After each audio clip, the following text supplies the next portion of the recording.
Gracious Sakor, what be this game you happeneth to be discussing on thiseth day? Doth this be a Half-Life-like? Dareth I say, a Half-like? I mean, yeah, kind of. It's got elements of that. Look, it's complicated.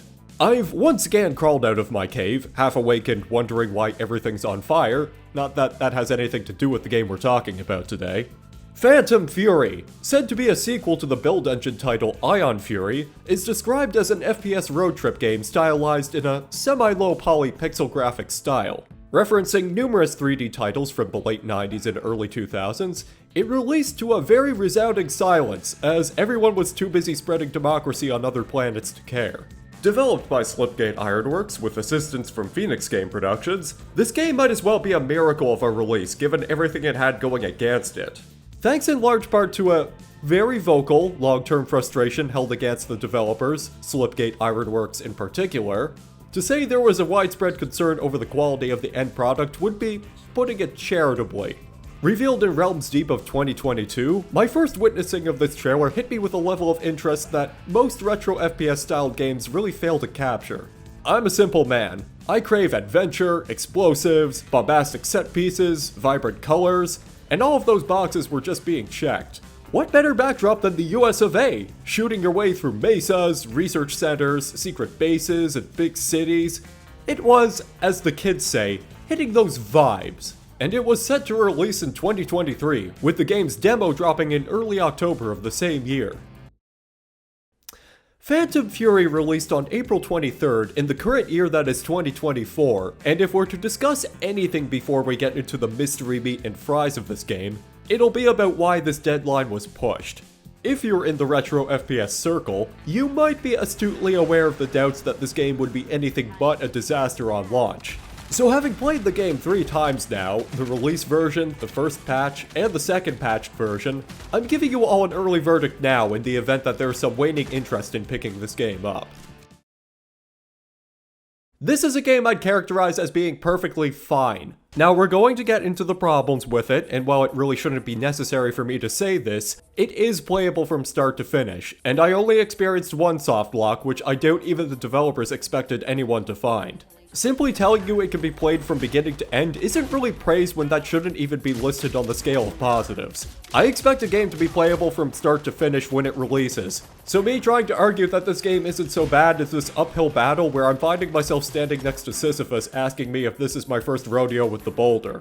I could write this off as a tepid, cynical cash grab to capitalize on the aesthetics of early 2000s shooters and vent my frustrations at all the problems with it in a matter of 5 minutes. But truth of the matter is, I don't hate this game. I had an enjoyable enough time during my first playthrough, enough that I gave it a shot the second time after the first patch dropped. And now we're here, this footage of my playthrough recorded on the second patch release, and who knows, maybe the game will update again while I'm working on this video.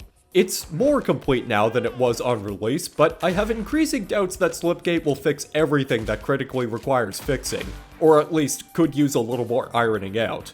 It was inevitable they wouldn't get everything on the first few patches, because it's Slipgate Ironworks. But it's nonetheless a sad state of affairs that games can release in this buggy and unfinished state under the promise, or pretense, that it will be improved gradually over time. Because keep in mind, games barely had such a luxury around the turn of the millennium. And I want to make this clear that I won't shield Phantom Fury for having had a bunch of major problems upon release. Slipgate Ironworks has been responsible, and I use that term semi-loosely, for remastering Kingpin Life of Crime, a game that I think most would argue would be impossible to fix at its core. They're also known for creating games like Graven, a game that was craving the attention of Heretic and Hexen fans, but seemed to be entirely uncertain on what kind of game it wanted to be, that trying to comprehend its design is bound to put a spell of madness upon you. But if any of you out there know the origin story of this company, you'll recall their first game outing was Bombshell. We'll talk about that later. Much later. And there's this title called Ghost Runner which they seem to have co-developed, and that game was mostly received well, but I guess since they weren't the frontrunners on it, it might not be relevant to this discussion. So you could probably gather, Slipgate had already dropped poison in the well before hoisting a fresh bucket of content out, and with no one to blame but themselves, it'd be easy to assume their next title would fall victim to the same fate. Phantom Fury could have easily had a worse launch, but being the relative newcomer here, I've got to dissect what's been served and figure out what's causing the commotion in the Steam reviews section. Yeah, it's a wildfire down here. Something which left me bewildered after playing through it once and coming out of it having had a good time. Though that might be in part because I ignored a good chunk of marketing for Phantom Fury outside of playing the demo. Just a chance observation at some footage from anyone on YouTube will give you an insight into the disaster site that it was. And I'm kicking myself for not taking footage of it before it was removed, so I wouldn't have to rely on secondhand sources. That experience already damaged its reputation before release, and now I find myself in the unusual position of wanting to throw this game a bone after being pleasantly surprised by the final product. Again, issues and incomplete portions notwithstanding, we'll talk about them. Because I swear if I don't repeat this disclaimer several times in a row, I'll be accused of violations against the Geneva Convention for daring to say Slipgate did a few things okay-ish. I'd even go as far as to say that Phantom Fury is cute at times, dashing some fun spectacle moments between its hectic gunfights and beautiful scenery. But I think you all have the necessary context now, so enough pissing around. Let's begin this explosive road trip across America, playing on hard difficulty, the highest skill you can choose. You're gonna hear me mention a few issues along the road, but think of it as driving over a few potholes along the way. That's not what's part of the fun, it's just what to expect. Hey, you like road trips, right? How about The Crew? It's not an FPS, but instead, a racing game where you get to drive all across the United States. But also, you can't play The Crew anymore because Ubisoft took it offline forever, and they won't give anyone their money back for purchasing the game. Would you like to know more? Here's the website, here's the video if you have no attention span. This campaign is to stop publishers from taking games offline without giving players a way to host independent servers to continue playing these games after official support ends. Go to stopkillinggames.com if you would like to know more.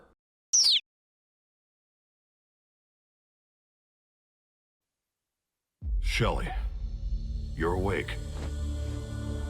Okay, I'm waking up to steam and rust, and I have a sexy robot hand. Colonel Greywater wakes you, Shelly Harrison, up from a long rest to inform you that there's a mole in the Global Defense Force, the security firm you both work for. We're not given much more information outside of that, because the facility we woke up in is already falling apart. Alright, pause here for 1 second. See, in Ion Fury taking place in the year 2097, you take the reins as Shelly, a commanding officer in the local GDF defense squad, to stop this transhumanist psychopath named Dr. Heskell, the latter of whom has set his cultist minions loose in Neo-DC. If you really want a detailed version of Ion Fury's story, you can read the text crawl right in front of you. I've not played it myself because your boy Sakor here famously doesn't play games, but it's more so because I seem to have an aversion to build engine titles. I don't really care for the movement control, the graphic style isn't to my taste, and the sound bit crushing on older titles has really not aged gracefully. Except for Duke's voice. And this is by no means a diss against build engine games, I'm just a product of the full 3D era, and that defines a lot of my interest as a result. But now that you're up to speed, I can tell you that Phantom Fury takes place 4 years after that game's events. And once we're in Shelly's boots, the game begins proper. An element that gets highlighted right from the get-go is the interactivity. Phantom Fury's levels are filled to the brim with usable objects or props that you can grab and throw. You've got these Deus Ex-styled highlights which appear over items you can use. It's rarely ever for any practical purpose, but it's charming. I don't mind it. I rather like the chaos of an interactive prop-filled FPS, so to see something like this in the game puts a smile on my face. And after we punch this debris away with our new robotic arm, you'll face the usual tutorial stuff. Surfaces with scratch marks act as climbable ledges, there's vent crawl spaces, buttons to press, computer terminals to use, an armor-mounted flashlight, sliding mechanics. Everything is introduced quickly but also organically. Next to an oblivious GDF soldier who you can hastily power fist to death, you can grab a nightstick as your basic melee weapon. Power fist to death. Why the fuck did I write? The stun baton, I can confidently say, serves its purpose as an obligatory melee weapon. I can guarantee it won't be seeing much use in the field since most of the enemies you fight are carrying ranged weapons. You can understand why it's not ideal for zapping a grunt while several others are putting holes in you like a cardboard cutout in a shooting range. Altfire releases a constant stun charge that can be used to power these electricity panels, which is a semi-rare mechanic going forward, but not so rare that you'd forget about it entirely. Look out! Here comes the tickle monster! Just to abate any weapon pacing fears you may have, combat being strictly melee oriented ends almost as quickly as it begins. In fact, you'll be tripping over weapons in this game when in the most technical sense, there are 20 of them in total. 21 if you're being extremely pedantic. Once you're introduced to the first keypad locked door, which does the fancy button pressing animations just like with the drink machines, though it doesn't always play the sounds and the UI does feel a little unruly at times, breaking into the armory nets you the Heskel 9mm. In a lot of ways, this pistol behaves like the USP match from Half-Life 2, firing virtually as fast as you could pull the trigger. It's useful for cleanup or picking away weak grunts pretty well all throughout the campaign. And yes, as is the trend with many 3D shooters, headshot damage is the most excruciating, and while the sidearm has varying accuracy at long distances, that rarely becomes a problem. And the headshots themselves? Nice. Rivaling the pistol's handiness is the GDF-212, a double-barreled pump-action shotgun that functions much differently than conventional shotguns. Every second shot requires shelling to pump it before the chamber is loaded with additional shells from the magazine. With a 12-shot capacity in total, that lets you maintain a continuous rhythmic stream of shots going while dancing around your opponents. By no stretch is this the best shotgun out there, but it's a damn good one.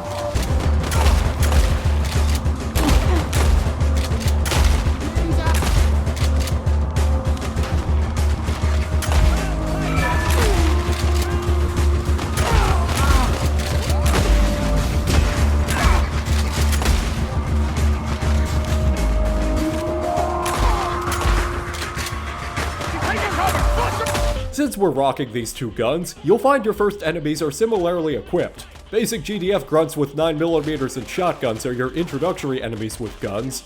And I know the Half-Life comparisons might become tiresome, but it's most convenient for me to reference Metro Cops and Combine Soldiers. These lads are akin to being slightly more advanced versions of those. They're not super well armored, but they can perform a couple of maneuvers. Low-level soldiers can move aggressively or defensively. They're able to climb over waist-high barricades, duck behind cover and peek out to take shots, or they can circle around certain areas to flank you. These guys can also lob grenades, but their accuracy is pathetic and their grenades are filled with helium, gently soaring through the air to reach a spot on the ground which you moved away from approximately 15 minutes ago. I only recently learned you could grab these and throw them back, which is questionably useful. Shotgun grunts are more confrontational, though the repercussions for being shot by a shotgun in this game aren't like being hit by several consecutive dump trucks filled with cement. A problem that seemed to be frequent with enemy shotgun troopers in several early 2000s shooters. The GDF troops have to pump their shotguns too, so it at least feels like a fair fight if you have to tussle with them. Alright, I know people want me to comment on the AI, so let's just get this out of the way. They're not terribly smart. I've seen soldiers just short out entirely on several occasions. You'll find places where you can exploit their cover behavior easily, or they'll just run right past you and not engage in combat until they redistance themselves from your current location.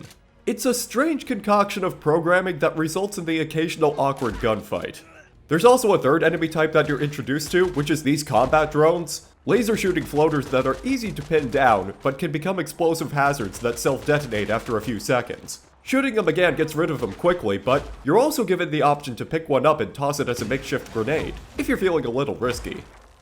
I have to say that Phoenix Medical Facility is probably one of the better intro levels to an FPS I've played. It introduces a lot of mechanics organically, and uses environmental storytelling elements to ease you into understanding its visual signposting.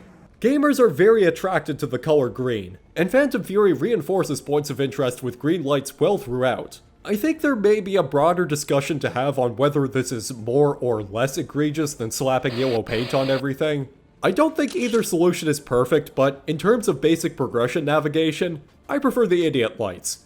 And hey, on the subject of signposting, one thing you might have noticed is that supply crates are coated in blue and have text indicating their purpose, making them easy to pick out in a lot of environments. There's a fair chunk of breakables in this game, but don't waste your time busting open green tarped crates expecting there to be pickups inside. The blue ones are what you're after, and your curiosity will often be rewarded with hidden blue crates containing extra items. The level is almost over and I've gotten the basics explained, but even though we're not far into the game, I really have to call attention to the heads-up display. Because while you were watching the footage, you might not have noticed two major problems here. Now the first one is subtle. When you pick up an item, sometimes you're just not given any information on what you collected. The frequency of this problem generated confusion at the sheer inconsistency of it all. I can't say I've ever seen another game with a problem like this. A HUD pickup counter feels like the last thing that should be malfunctioning when your game is ready to release. The second problem appears as you take a wayward glance to the bottom right and notice your current ammo counter. The ammo in your loaded weapon is displayed with a bright blue that's easy to read, while your remaining ammo in reserve is this dull gray that blends in with the background panel. I really don't think it would confuse players for long if you kept both values the same color, or at least tinting it to a more subdued shade of blue. But hey, you know what's also blue and painting red all over the floors? Explosive barrels, naturally being a staple of FPS titles. GDF soldiers aren't terribly bright and will happily run right next to them. This makes for the occasional easy kill. I've enjoyed my stay at Phoenix Medical, but this is just the beginning. We gotta hit the road.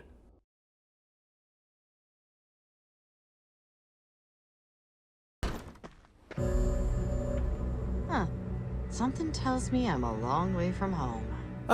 Some breathing space. We've taken a right turn at Albuquerque. I want to say right off the bat, I adore the visual style of this game. Sure, it's got that faux retro look and feel with modern engine lighting, but that never bothers me because it all feels very warm and inviting. This mesa in particular really shines on that front, invoking this feeling of comfort I got from playing older games with similar vividity. Shortly into the level, you'll quickly see the return of another familiar weapon from Ion Fury, the bowling bombs. Little rolling grenades of fun that you can toss with primary fire, or manually light with secondary fire. These behave very similarly to the bombs from the first game, homing towards nearby targets, and, as an anti-frustration feature, you're immune to your own explosive damage. And for any bombs that don't find a target, you can just pick them back up. Solid weapon. I mean, I know the compliments should go to Ion Fury, but these work pretty well in a full 3D setting. Even with the more complex geometry in mind, they're smart enough to locate targets, but not so powerful that you can just spam click in a vague direction and expect the bombs to do all the work. Jump down into this ditch and you'll find this attractive looking purple vial alone on a Saturday night. What is this, you might be asking? Nanite machines, son. Yeah, these are items that you can use to get upgrades, but you need a special GDF terminal to do that. Nanite vials are your superpower that act as secret items in the game if you're the explorative type. You'll still come across them on the main path, but many can be found in the nooks and crannies of the level, so if you keep a sharp eye out, you'll be well stocked for upgrades in the future. And speaking of which... I see you've made it out in one piece. Good. We've dispatched a care package. That's the terminal station in question, so now you have a goal to work towards, with 2 rewards in store for you. Just hold on to your hat, we'll get to that second one. Albuquerque outskirts are a nice follow-up to Phoenix Medical. Combat is in more open spaces, but it all still feels pleasantly contained. You'll cut through train yards, GDF checkpoints, service tunnels, scrap yards. There's something going on in each location that serves a dual purpose of catching your interest and teaching you new mechanics. Like, hey, look! We got a physics engine! It's like we're back in 2004. Some of those other newly introduced mechanics includes turrets and electrical boxes. The latter controlling turrets or dangerous currents as a power source. Shooting them disables anything blocking your progress or harassing you. However, turrets aren't immune to damage from your weapons either, so...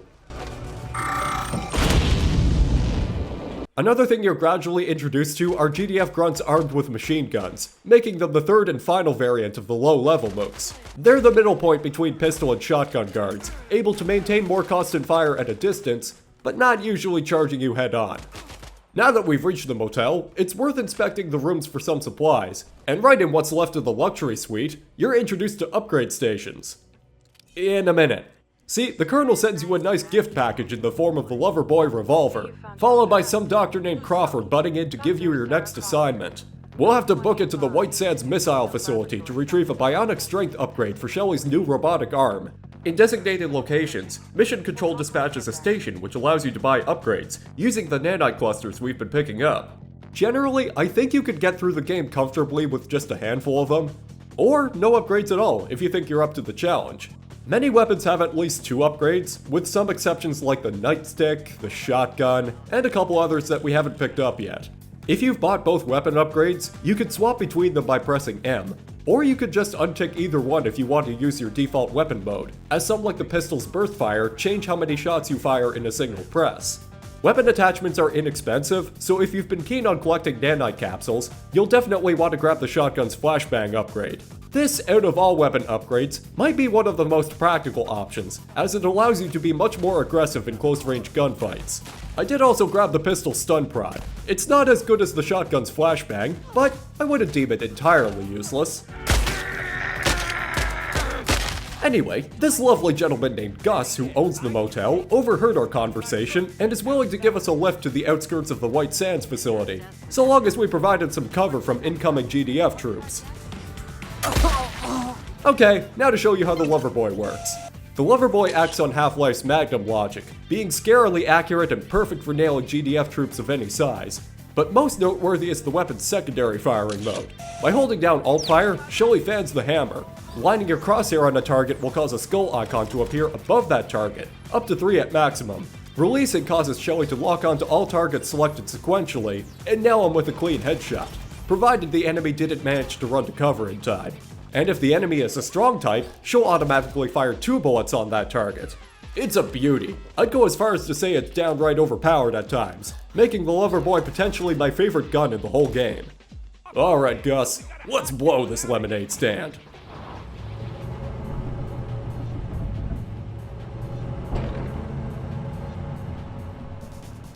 This is as close as I can take you. I've seen some fellas in GDF uniforms at the bar, but I've never seen them use the front door. If I was you, I'd look for some sort of access tunnel in there. So one black screen with dialogue later, I suspect the cutscene budget was running low on funding, we reach a lone bar just outside the White Sands facility. Word has it that the GDF troops are using the back entrance as an access point, so let's go mingle for a bit and see what we can find. You can quaff beers and sip up lone wine and cocktails for extra health. Seems Shelly can handle her liquor pretty well, but the pause screen cannot. That's a really weird oversight. In keeping with the game's interactive world, the bar introduces arcade machines, like a realistic claw machine game that's totally not rigged. There's a couple of pinball tables, a few arcade thrillers, or if you're the sophisticated type, you can try your hand at a game of darts. Pool doesn't work so well though. I don't think anyone's ever taught Shelly how to play. After doing some investigation, there's a locked door in the kitchen that requires the owner's key, upstairs behind the VIP lounge. That's when you get this curious broadcast. Attention all units. Specimens have breached containment. They're extremely dangerous. Stay frosty and fire on sight. Let's just snag this before anyone notices and... Party crashers! These lovely fellows are called mutants. Behaving similar to standard FPS zombies, they'll attack anything with sentience using melee punches, or by picking up props in the area and throwing them at their targets.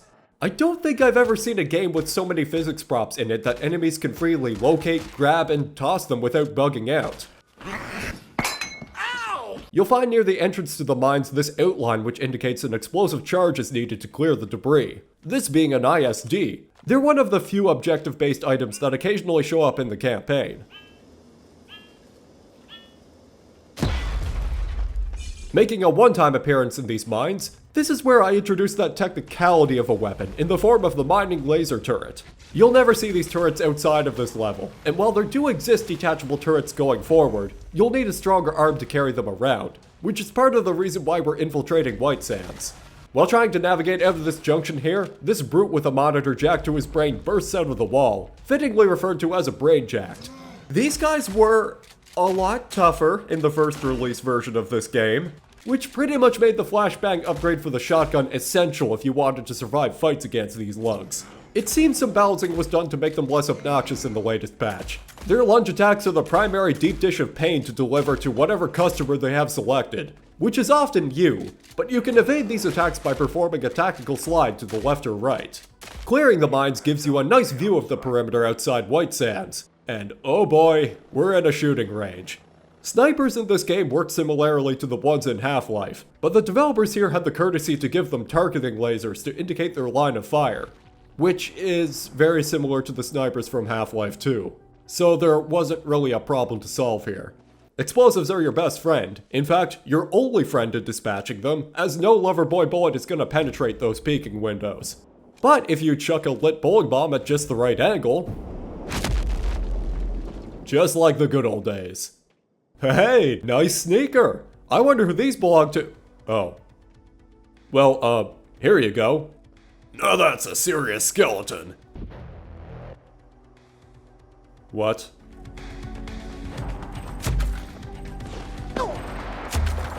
What?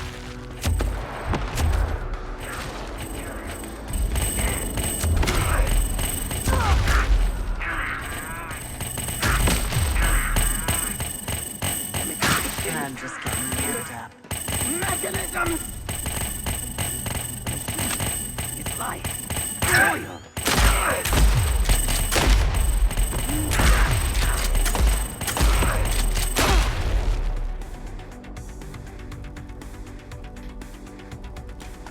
Okay! Make that technically 22 weapons in total. This gun is... I don't know what this is, but it shoots giant bowling bombs. It's a giant bomb gun. Stealth is, as we say in the business, entirely optional for this mission. Though they do force you into taking cover for the first half of this area, which is designed to be a kill box littered with objects for you to slide behind. The entry point here is a bit mean. The sniper tower next to the entrance has a line of sight right through it, but that's probably the worst one you'll have to avoid if you're dry on bowling bombs.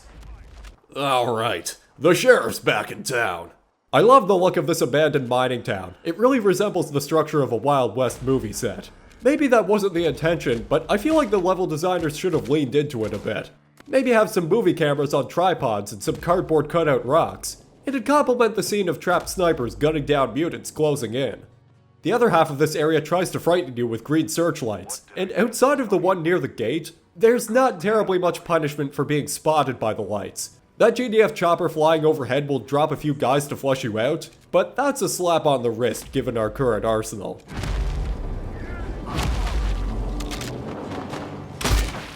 And one minecart ride later, we're almost to those are some powerful throws. I didn't realize how much strength they're holding back when targeting Shelly instead of nothing at all.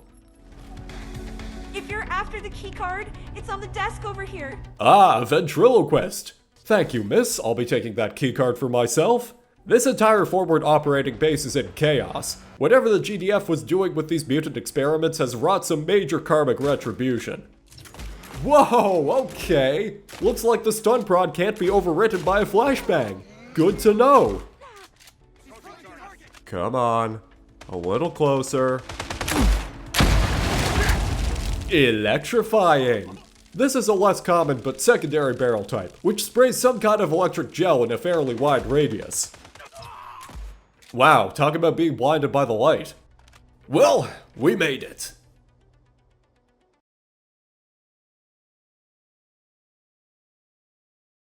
White Sands, a treacherous missile testing facility full of scum and villainy. And we're trying to break into it. White Sands might as well be a stand-in for a miniature Black Mesa. That was probably intentional given the aesthetics and design of the base, with a lot of vignettes that echo segments from chapters like On a Rail and Surface Tension. You even have to attach a couple of valve wheels to open up some sewer hatches, which is probably one of the only times this mechanic is ever used. This is where you get a taste of minigun turrets. Each one is loaded with 200 bullets, so you'll always have plentiful ammo when you come across them. As I explained earlier, when we get a bionic arm upgrade later, that'll let us detach these and use them as portable heavy weapons. It's very much akin to the Neo Wolfenstein detachable turrets, except in this game, it's actually fun, and the game doesn't try to punish you for having fun.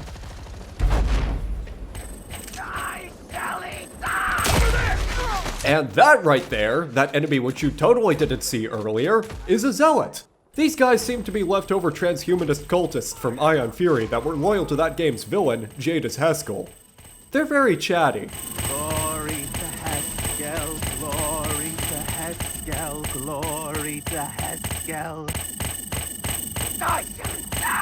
Now, as I specified before, I've not played Ion Fury, so with whatever resources I have available, I'm trying to connect the dots on why these guys are cool with occupying the same space as GDF grunts.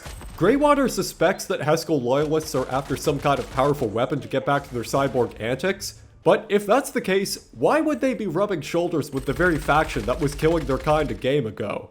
But gameplay-wise, they're pretty good. They behave like suicidal fanatics, sprinting towards you to detonate the grenades in their hands, and they have pulsing noises that loudly emit and increase in frequency the closer they get. Overall solid design for an enemy type, but I think they could have justified their inclusion a little better without referencing the previous game's villain. But it's not all fanatics and minigun turrets in this base. The security station contains a little treat of weapon, the Ekis combat submachine gun. Named after the saw-scaled Viper found in the regions of Africa, India, and the Middle East, this gun packs as much of a bite as its namesake. On the surface, it's a pretty standard SMG, with 40 shots per magazine and little downtime on reloading. Though the gun has a chance to fire incendiary rounds, making it excel in crowd control and for lighting up targets, causing them to sometimes panic while burning to a crisp. It gets better once you reach the next upgrade terminal. For a small exchange of nanites, you can unlock an ergonomic grip that allows Shelly to dual wield them by pressing Alt-Fire. And unlike Shadow Warrior, you don't gotta hold down the Alt-Fire to dual wield, which is, well, a quality of life feature for sure.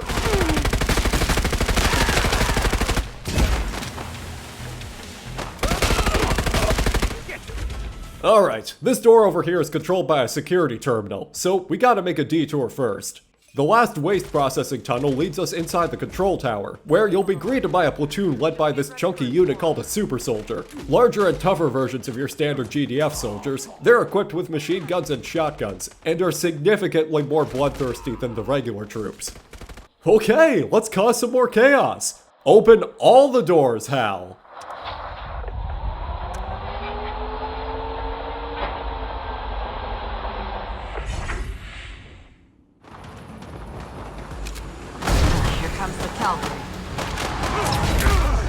It's a good thing there aren't any real authorities around here. That might have earned that guy a DUI charge. With the security door now open from the control tower, we reach the entrance to the White Sands bunker, primed and ready to be forcefully opened with an airstrike. A nice finisher to a perilous journey where you can kick back and paint the testing range red with mutant gore. God bless America. Now that we've infiltrated the bunker, this is where the Black Mesa aesthetics kick into high gear. I do love the look of a big science facility, and this stage also loops back to the starting area several times, giving the bunker a sense of depth. If you want to take a wild guess as to where our destination is, it is in fact behind this door that requires a keycard. Johnson over by the window also wants out, so this doubles as a rescue mission. While passing by the flanking window of his station, we're given a new toy to pop heads with, the Heskel 762 AP. These are the same rifles that the basic gunners and super soldiers are carrying, which means exacting sweet revenge on those bastards for daring to have better firepower and not sharing it. I mean, I appreciate the bullets being thrown my way, but I can't use them if they've already been fired. They're coming out of the goddamn walls! We better hurry and locate that keycard. The good news is it's just down in the office block. There's a bunch of computer terminals here that have overlapping emails, including messages disparaging Cultic's hard drive capacity requirements. This effectively means standard GDF terminals have only about 8 gigabytes of space available. 2101, ladies and gentlemen! We're inching closer to the future every day. This one terminal secluded in a locked office also contains a mysterious passcode. I'll put it up here so you don't forget it. Pick up that key and hightail it back. Pathetic waste of ammo.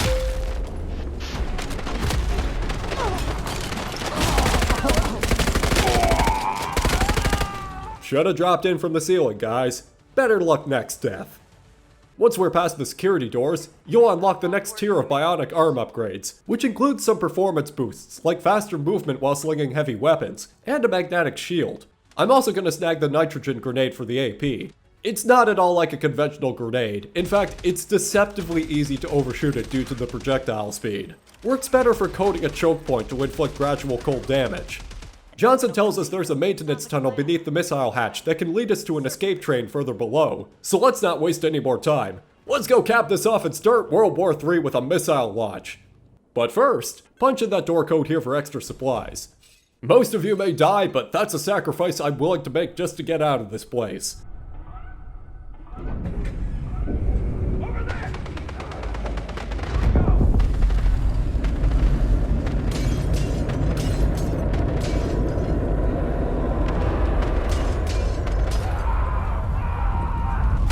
Tears and rain. And our ticket out of here is indeed down below. I don't know what purpose this train yard serves, but it's the closest thing to an escape route I currently have. And I'm pretty sure any savvy viewer can surmise exactly what this is leading up to.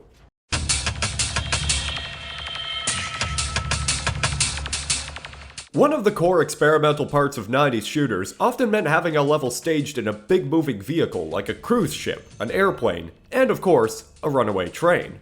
This design was often countered by technical limitations, forcing developers to come up with creative ways to simulate the feeling of traveling a long distance as you push from compartment to compartment. There's a lot of risk in trying to be this ambitious, but that spark of creativity has often been rewarded for having some of the most memorable set pieces across the game. This, I believe, is the same mentality that Slipgate Ironworks approached this level with, although the mistake was made in opening the curtain too early to see the stage still being constructed, and all of the crew was caught with their pants down. Someone spilled paint, another got pinned underneath a fallen cardboard cutout, the sound guy could only get the speakers to partially work, and everyone was staring at the audience like a deer in the headlights. This allegory describes what may or may not have occurred when Phantom Fury's demo released in late 2023. Of course, I don't have the tapes to confirm if this is what Slipgate Ironworks wanted to put out, or if it was rushed out the door by 3D Realms for that year's Realms Deep showcase. Whoever's fault it was, the decision to showcase the train level when it was clear that much of the game was still heavily in development couldn't have been a bigger mistake.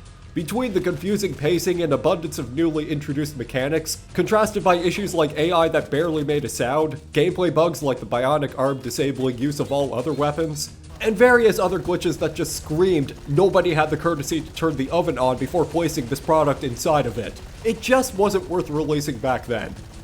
So all of that said, I personally find this level went from being a dreadful mess to a fun highlight of the campaign. Just the act of bug fixes alone fixed half of the issues I had when playing the demo, but the other half is having the weapon progression make sense now and not feel confusing. The level itself is kind of fun because every train car has a unique layout and sequences that all tie and flow together nicely. Though it does end up slightly hurting the combat situations, as many of them involve enemies running through a choke point to ambush you. But the game isn't done introducing you to new stuff. Not by a long shot. One of the new enemy types kicks open a shipping container door, this asset known as the Purifier. Tanky biosuited bastards that rush towards you spraying you with foam modulators. I'd rank these guys as being the second worst enemy type in this game, given that their obvious weakness is distance. The solution the level designers came up with was to have them charge out from nearby corners as a giant middle finger to the unsuspecting player. It's not a fun time when an enemy this healthy can just turn a corner and coat your screen in foam. Every day is Foam Friday for Purifiers. However, you can also engage in foam-to-foam communication, as you'll pick one up midway through the level. The foam modulator is a strange device, able to coat an area in a wide spread with this corrosive substance that damages enemies exposed directly to it. I much prefer the shock pool dispenser upgrade for this weapon, which I'll grab once I reach that upgrade terminal later. It basically automates the spraying process with a burst shot and electrifies the surfaces coated with it. Purifiers are no more immune to the foam than you are, which can really screw them in the right circumstances.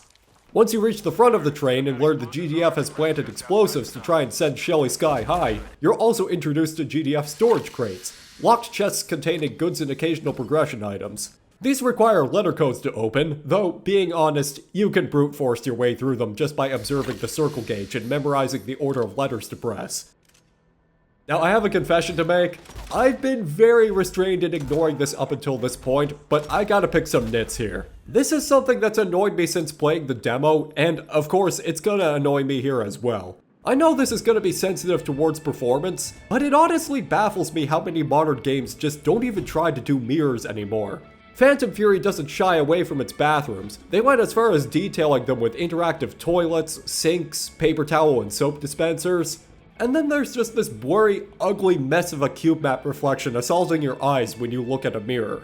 This game's running on Unreal Engine 4, so perhaps too many dynamic lights re-rendering in a mirror would be a heavy load even when everything is low poly by design. But I would love to hear an Unreal Engine expert's opinions on that for good measure. Because remember how many games were trying to do mirrors as early as the build engine? Hell, look at Doom 3. id Tech 4 was built with complex dynamic light systems in mind, thanks to the generosity of funny string of adjectives before his human-assigned name, John Carmack. And it can still handle mirrors without any noticeable dips in performance. It's little things like this that make me question every now and then if game engines are actually regressing as time goes by. Because on the topic of environment detail, I have noticed that a few light switches can be flicked on or off, but it doesn't change the lighting. I assume because most of the overhead lighting is baked? That's another question I have for Unreal developers, because I did notice a few desk lamps you can fiddle with that do function as expected. Would it be too costly on performance to do this on a bigger scale? Well, enough sidetracking. I barely have space to switch tracks here as it is. Once you get to the roof of the front car, you gotta haul ass back the way you came with the keycards from the storage box. But the GDF are sending in air support now. Better take one of these turrets myself and return the favor. And just to show you a new trick that my arm could do, shields up, Captain! You can't fire any weapons while holding the magnetic shield out. It's a purely defensive upgrade for situations like this. Otherwise, you can try ducking behind props to avoid the hailfire, and oh my. This little arena sucks with how many barrels that can roll into your walking space. This is the sacrifice made of having so many props in your game. It can lead to awkward combat dances like this one.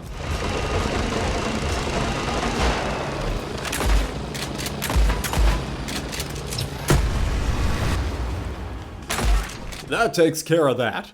Let's just grab that fuel and fly like the fools we are out of this boxcar.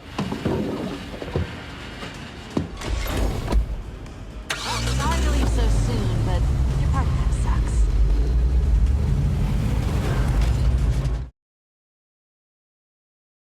Alright, so I dedicated a whole segment of this video to the train level, just to put into context what was shown as a preview versus what we got. And in a surprising turn of events, the final product proved to be less disappointing than the demo.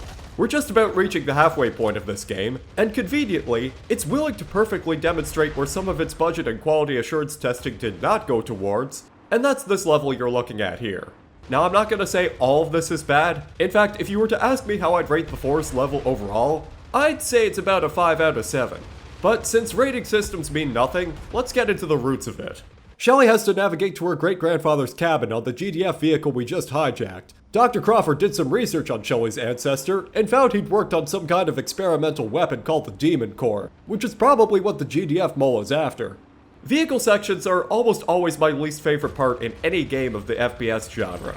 And while my bias might taint my perspective, I need you to understand why I believe this negatively affects the flow of the overall experience. In a first-person shooter, you're playing a game of on-foot stop and go. You enter an area, you encounter enemies, you explore the environment, you proceed to the next area.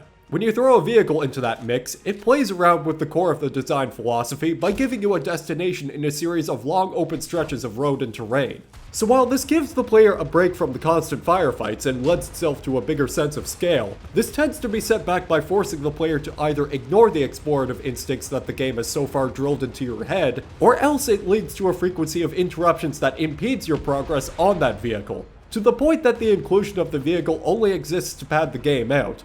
People might cite Highway 17 from Half-Life 2 as a good example of a vehicle section. Outside of having waypoints and set pieces that catch your attention, the stop-and-go gameplay is backed by narrative intent. The route is linear, decorated with houses, shacks, checkpoints. It gives you a reason to stop and investigate the environment. So how does Phantom Fury fare with its vehicle section? I'm gonna say it's acceptable in the grand scheme of overall pacing. I get why the developers might consider this a breath of fresh air after the constant shoot fest you've been doing in the previous level. Several barricades block you from proceeding on the way through, and I can tell they were at least trying to make the hindrance areas a little entertaining. The path is linear and doesn't really waste your time, though the drive to the cabin after passing by the destroyed gas station is pretty bare and uneventful. Several times I took to exploring my surroundings to look for nanite capsules or other items of interest, only to constantly be disappointed. Which is really weird given how often your curiosity is otherwise rewarded in almost every other level. Why does the mouth of this river not contain a nanite cluster? Or even a supply box? Maybe an armor shard? Please sir, may I have a crumb of armor shard? I've noticed a frequent problem I have with vehicles in FPS games. It's when developers feel so insecure about taking you out of the gunfighting. They feel a need to attach a gun to a fast-moving car and expect you to be capable of aiming the gun and driving the vehicle at the same time. Which, bringing this up again, really isn't any different from how most Half-Life 2 vehicle sections are designed. But I never found those segments to be as fun as the close quarters personal combat. And just as a funny aside here, when I played Phantom Fury on day one, I charitably assumed the designers did not intend for the car becoming completely invincible once you hopped aboard. And I deeply regret not getting footage of that before the first patch dropped. I found I could sit in the middle of a firefight doing nothing while all the enemies killed each other or themselves in a futile effort to stop me.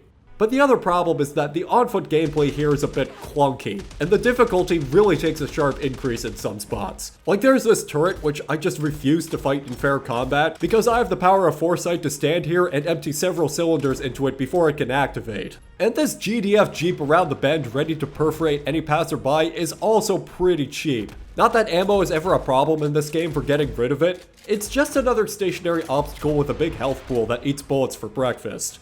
But now that we've reached our destination, after another tough skirmish, there's a bit of time to exhale and soak in the rustic environment. This is the retirement home the GDF doesn't want you to have, and that's how you know they're the bad guys in this game.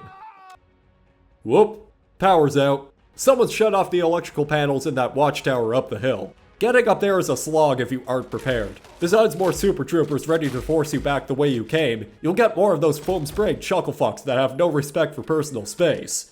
Reaching the electrical tower, you'll get your hands on the Motherflakker. This double-barreled beast of a shotgun that has a wide enough projectile spread that would make Leonard's scattergun blush. This gun could hit the broadside of 17 barred doors neatly lined up next to each other. In other words, keeping true to its namesake, the spread is wide enough to flak your mom. And I will say that the cabin set piece is pretty cool. Finding Shelly's great-grandpa's secret lab containing horrors beyond our comprehension, and a GDF terminal where we can buy the coordination skill, allowing for faster reloads if you have armor. Inside this lab, we can transmit some data on these old experiments to Dr. Crawford and figure out where to go from here, which naturally attracts more attention from the GDF and leads to a semi-tense shootout in the cabin. Most of them just barrel down the stairwell to get a taste of flak. Also, I couldn't begin to explain why, but the main level music has not stopped and now the fight music is playing over it. This might have been an issue imported from the second patch. There are currently two bands competing for dominance over the majesty of the Motherflakker. Your great-grandfather was part of the Demon Core project. Yeah, that's great and all, but can you raise your voice a little? I can't hear you with all the flacking going on out here. Okay, maybe I'm being a bit pedantic, but having to run up the hill a second time to reach the level's escape vehicle feels like it's padding things out just a touch. You could have made it land near the shoreline. You know, use that empty space for the final deployment of troops before exiting the level. But whatever, let's hop aboard and fly to the Grand Canyon.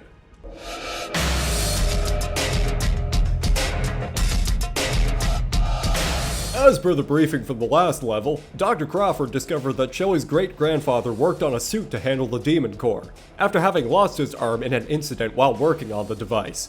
GDF Archive suggests it's in Southwest Robotics, a research and development center located in the Grand Canyon. This level is another laboratory, containing more dangerous traps than White Sands, having what I'd call a respectable difficulty curve that is not too steep, but not too slight either. While our primary mission is to retrieve the Demon Core handling suit, we have the secondary objective of stopping the production line of fleshware robots, which Dr. Crawford is funding, if you notice her name popping up in several emails, and Shelly has not one word to say about that. So that's comforting.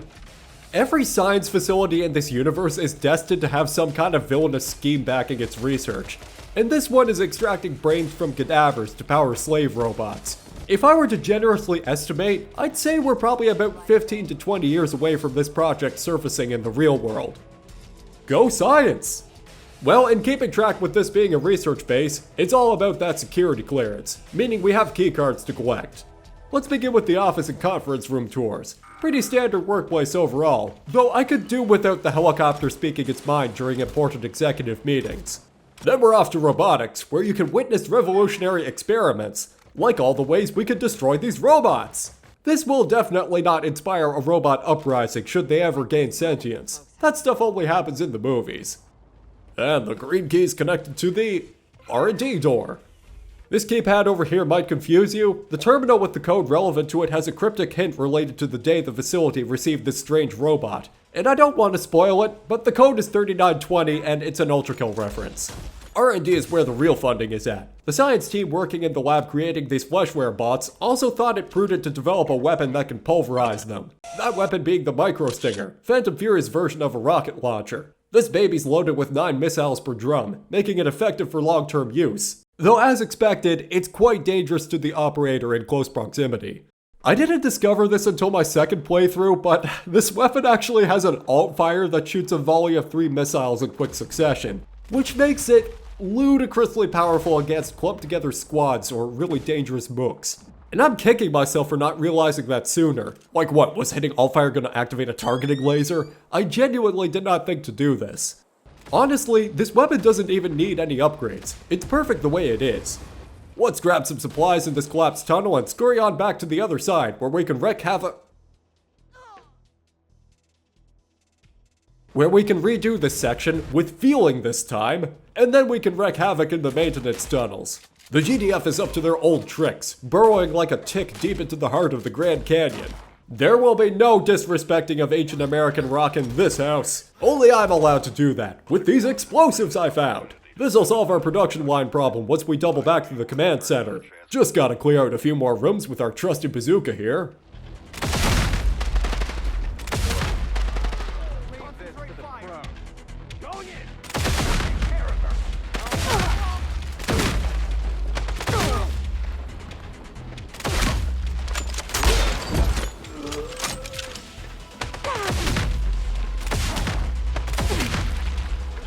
There it is, our glorious ion suit. This is where the third upgrade tier unlocks, enabling your ability to buy suit upgrades from GDF terminals. Our missions here are complete, so let's give this the old Harrison special, pop this bad boy down, and we're off on a daring escape. Evacuating from the robotics lab isn't going to be that straightforward though. Dr. Crawford figured out where the Demon Core has been hiding, right inside the old Los Alamos research lab. Okay, does this count as a vehicle section if you aren't really in control of the flight path? I guess it's more fair to call this a rail shooting sequence. By no means are the GDF planning on making your escape route easy. Choppers will constantly tail ahead and pepper you with gunfire. You can exchange gunfire in return with the primary firing button. Secondary fire has you launch a missile. The missile does not know where it needs to go and is in fact clueless about its purpose in life. If I ever hit any helicopter with a missile, it's either by pure accident or the weird flight path the missile takes might hit the intended target.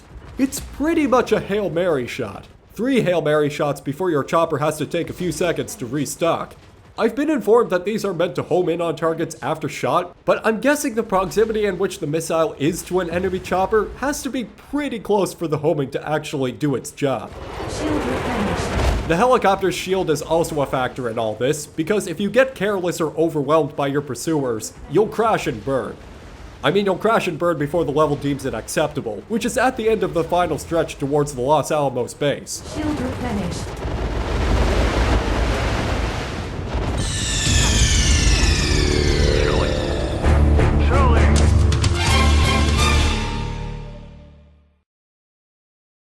Take a second to breathe in the fresh air of Los Alamos, because it's the last time we'll experience the great outdoors.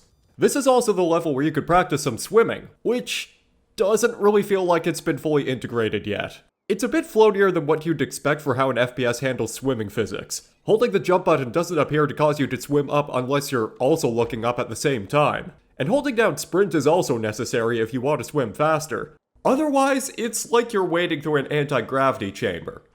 Well, I suppose that's how water physics are replicated in video games, but something about it here just feels off. The good news about crashing here is that we have the advantage of high ground and bowling bombs. I hope these guys were praying for rain, because I'm about to rain death upon them like the vengeful god that I am.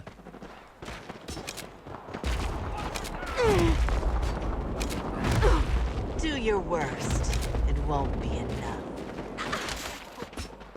Oh, savor the pain. It won't last forever. I'm starting to understand why the GDF considers Shelly a monster now that I think about it. Unsurprisingly, we have to jumpstart the power again to get past this checkpoint. And inside this little office, you'll grab the Ion Bow, another returning weapon from Ion Fury. A bolt-blasting behemoth that stands among being one of the best crossbow weapons in FPS history. And you'll see why once we switch the power on and open the gate. You can tap and fire single bolts and zoom in for precision, but the appeal of the weapon is that you can charge crossbow bolts with varying degrees of power. However, charging the weapon completely causes Shelly to empty all bolts in the clip in succession, which becomes ideal for mowing down clumps of GDF mooks, or for taking out a heavier target. This comes at the cost of looking like a complete dumbass if you either run out or have no targets to practice with, but you can cancel this out by switching weapons. The bow isn't ideal to charge for long distance shots. I've noticed that charge shots appear to have this kind of spread that makes it less precise. Single taps just work better overall for that purpose. Alright game, I see your waterfall there. Are you gonna appeal to my gamer instincts and hide something behind it? Yep. I don't care what anyone says. The secret behind the waterfall might as well be part of the Level Design Essentials guidebook. Los Alamos has a lot of outdoor verticality, and I quite like that change of pace from our previous excursions in the wild. You're running up twists and turns, ziplining from plateau to plateau, all to reach the entrance to the facility. And the views here are a special feast for the eyes. Okay, let's grab some suit upgrades. The first tier here gives you some additional benefits, like chance increase for double health and armor on pickups, and inertia to destroy objects while sliding. Shelly, I must warn you, this facility is armed with some advanced defenses. Or how advanced are we talking? I'm talking a large mech with advanced mobility and a variety of heavy arms, including guided missiles and lasers. So it's some kind of giant mech that can dash around, fire missiles, shoot lasers, tap dance with a top hat and cane. You know, it does everything a big war machine should.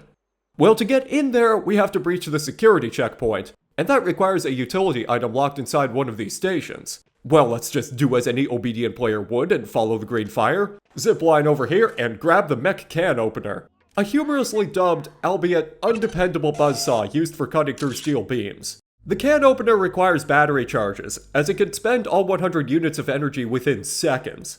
Sometimes you gotta locate batteries lying around and install them in charging stations, and this is the only way you can refill its capacity.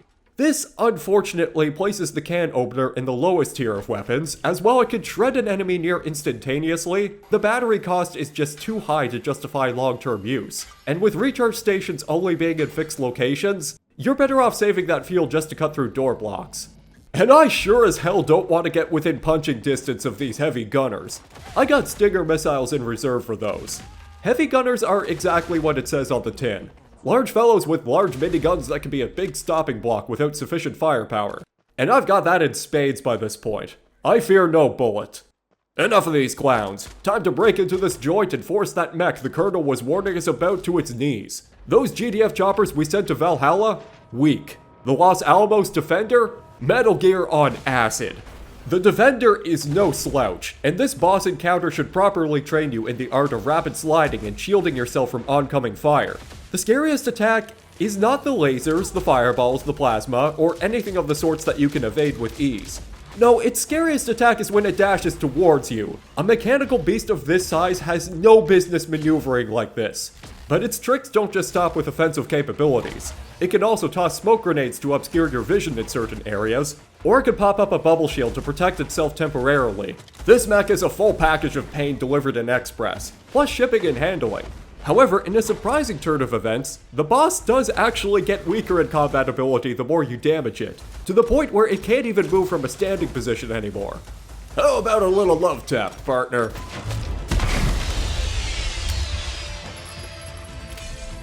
Didn't even break a sweat.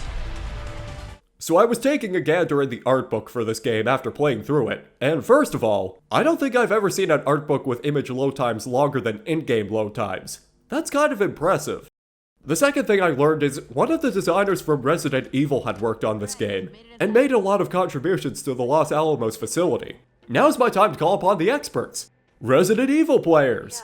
Do you like abandoned science facilities with zombies crawling out of the vents, mutants that spit projectile acid at you, and an impending sense of dread full of tricks and traps that would make an Umbrella Facility executive proud? Let me know if this is a good homage to that series. I really dig the atmosphere of this level, because it's such a stark contrast compared to the previous missions. It begins dead silent once you first set foot in the place, but the minute you insert the first power module into the generator in the basement, that's when the mutants come crawling out of the metalwork. And they won't stop. So here's your objective. You gotta use the generator to flip the power on in 4 different areas of the facility. However, you only start with the one power module nearby. You'll need to find the other one to access more areas of the base. And it's this that makes the Los Alamos facility a little more complex than previous levels. So I'm just gonna give you the order of events here to save you time if you're confused. Activate power on floor 1A and work your way into security to grab the blue key, which you can then use to enter the conference room after you switch the generator power to floor 2, and take this elevator up to it directly. Inside, you'll find the second power module, allowing you to power 2 floors at once. Then switch the power on for floors 1A and B to reach the labs, and now this is by no means amateur level design. There exists what I would call reasonable reliance on player intuition. For instance, reading the computer terminal logs gives you hints on where to go next. A lot of these corridors naturally loop back to a door of interest too. However, there's 1 or 2 hitches here that I have to call out. First, and perhaps most notoriously, is this level's green keycard, which I'm sure you're aware, green is a radiant color that highlights where you need to go. Your brain is trained to assume a direction or object of interest so far. The keycard's position in this room, a room where you pick up a weapon, which is the main item of interest that players will instantly gravitate towards, has it stuck to a man's corpse in a spot that you'd think was visually signaling another item of interest. Even on my 3rd playthrough, I forgot that it was placed on this rotting corpse embedded into biological material. But it's easy to miss entirely because the color is ordinarily used to signify waypoints for the player.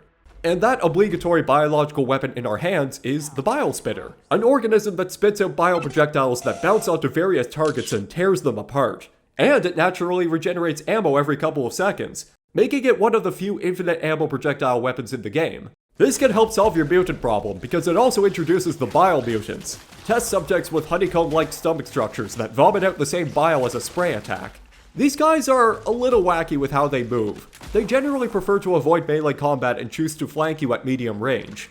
So you can use this green keycard that you might have missed several times to gain access to several optional locked rooms, one on floor 1A and another on floor 2.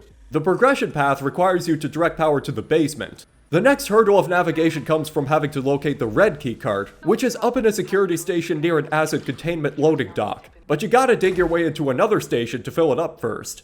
And here's where you get all those wacky horror moments, which really don't lead up to anything scary. Just a pile of mutant bodies and eviscerated GDF troops who fought to their last breath. I'm not really rooting for either side here since they're both trying to kill me. And once you cut through this barricade right here, you'll realize you're back near the generator you've been returning to frequently. Once again showing the level design looping back to significant areas of interest without you realizing it until you stop and process everything. This, however, leads us to the second problem with this level's progression design, which might have been indicated by Dr. Crawford at some point, but it's still a little vague. See, once you reach this terminal inside the station and fill the acid tank, it gets loaded into the rail car. And because this is something you've been doing a few times throughout the game, you quickly figure out you have to punch the rail car towards the rubble piled up in front of the security station. Now what to do after is not entirely clear, and by sheer frustration, I shot the valve on the tank's door, which was indeed the solution to releasing the acid so it could melt the debris. I think a voice line here from Shelly might have helped the player instead of leaving you to second guess if you missed something. Or, and take this suggestion with the biggest pile of salt, make it so the tank falls off the cart after you punch it and the acid pours automatically instead of giving you this extra step. But I've got another criticism here because we're not done yet. After you get the red keycard, the next battle is not very threatening when you could just jump onto this catwalk to grab a nanite pickup, which you'll naturally be interested in collecting, and then you'll see a bunch of mutants and brainjacks flood into the room, none of which can actually reach you. Okay, someone had to have noticed this during testing, right? I get that it's easy to fall into an intended sequence routine when you're testing a game over and over again, but this fight still triggers when you jump up here. Wouldn't it make more sense for it to activate once you reach the center of the room? Maybe the staircase behind you could fall apart so you remove any chances of the player avoiding engaging with the enemies on the ground floor. This kind of kills the climax of the level. It's even introducing a new enemy type with it, but that isn't immediately obvious, so I'm gonna save talking about it for the next level. Now we can use the access tunnel and take a dip into the sewers. Of course, the demon core has to be hidden beneath the dank, vile, smelly confines of a sewer. This had better be worth the effort. And introducing the Saracinos! Parasitic brains with jaws that spit and jump to attack you. Of course, being the smallest enemy, and about as weak as a drone, they appear in swarms and tend to be a nuisance to get rid of. But these aren't the only things lurking in the dark recesses of Los Alamos' underbelly. Super Egos, the aforementioned enemies that appeared in the final arena of the previous level. These lads are speedy mutants with bulky computer hardware attached to their heads, also capable of hitching a ride on brainjacks, making them the main course of nightmares in combat situations. At least, I think that's the intention. I'm honestly not sure if super egos actually enhance the abilities of brainjacks if they happen to jump on their backs. As isolated foes, they might surprise you, but that's about all they can do without a partner. Oh, hopefully that's the last sewer I have to trudge through. Demon core in sight. Only one small problem. We don't have the right handprint to access it. If I had a nickel for every time I had to grab a severed body part off of a scientist to get into a secure area, I'd have 2 nickels. Which isn't a lot, but it's weird that it happened twice, right? This part of the base is so decrepit, so mutated, so bizarre. What with all the walking brains and floating hamburgers. Things are getting weirder and more sinister the closer we get to the demon core. Okay, so when you get to this lobby, remember that this door exists. That's the supervisor's domain, and we need a magic spell in the form of red keycard to bypass the lock. Once more, we're dealing with power module antics. Placing this bad boy in this slot opens us up to a land of powerful weaponry. And that powerful weapon to add to your ever-growing collection is the photon repeater. A plasma rifle-like weapon that goes pew pew, firing rapid projectiles in a straight trajectory. By this point, it may have occurred to you that this abundance of weapons you've been given to play with might raise the question on if it has breached the acceptable amount in a single arsenal. I've given Phantom Fury's weapons a high degree of praise, because even the worst one still eliminates targets quickly, its only crime being a lack of efficiency in ammo use. That aside, too much of a good thing is a real phenomenon that affects Phantom Fury. Where there were so many weapon ideas that were thrown around in concept for the campaign, it ultimately results in the player being overloaded with them 3/4 of the way through the game. And I think this is a stealthy way to mask the fact that Phantom Fury has little combat depth. Because 1, it gives you this many options, but also 2, it fails to make a lot of your combat decisions have significant impact because of increasingly generous ammo distribution. When it comes to weaponry, you want there to be significant differences in how each gun functions, but you also have to account for how much ammo each one carries at full capacity, and you want the ammo generosity based around each gun's functionality and reflect its level of power. For the more powerful ones, you really have to be cautious in how much you give. Too much means the game loses any semblance of challenge, and too little means you barely get to appreciate anything but a dreaded moment of power, which can just as easily be taken away from you on the developer's whim. Having an abundance of weapons isn't necessarily a sin unto itself. It encourages creative thinking based on both your preferences and instincts, but you gotta level that with how many bones to throw at the player. So even when you find yourself constantly being freshly supplied, like being given 18 Loverboy bullets in a single pickup, it doesn't give you any satisfaction for having completed a previous encounter using the Loverboy with so many bullets to spare, as you'll just be rewarded with an abundance of ammunition that you hardly spent in the first place. That's not to say you can beat the game just relying on a handful of weapons. There is some conscious decision making involved, but this is an easy trap to fall into going both ways, either by giving you too much ammo or too little. Now, I think it's fair to say that too much is a better outcome if your focus is on making a retro action FPS, but if the decisions on which guns to use barely even matter, I'm still inclined to ask if there's any significant challenge left in the game. Well, next to the photon repeater is this terminal, which I want you to appreciate. Because there's this story on how committed these scientists were to their work, that in an effort to create a breathing apparatus, they caused a bioinfection outbreak in the facility, which is why you have so many of these mutants running around. Nothing says science like fucking around and then finding out so hard, your entire company dies or mutates. Oh, and by the way, to get that second power module, you need to jump off this catwalk. This hallway looks deceptively similar to another one nearby, and that led me to believe this wasn't where I needed to go. But hopefully you won't miss this red keycard. I expected it to be placed in this office next to this electrical panel, but nah, it's just sitting on a chair over here. And now you just gotta work your way back to the supervisor's office lobby. You see that hand? Just tear it right off. I've missed this hand altogether on both my first and second runs. This is probably the side effect of long playtime brain rot. Uh-oh, looks like the heat's being turned up.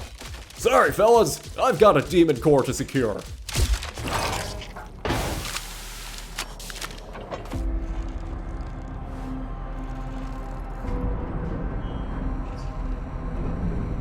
At last, the Demon Core. Named after the famous book written in 2025 called Don't Create the Demon Core. A classic tale of science going too far through the vainness of humanity's unwavering curiosity. I wonder what purpose this device serves. Well, we're not gonna find out right away, because to everyone's shock, Greywater was the mole, and he has Shelly knocked unconscious. Which leads us to...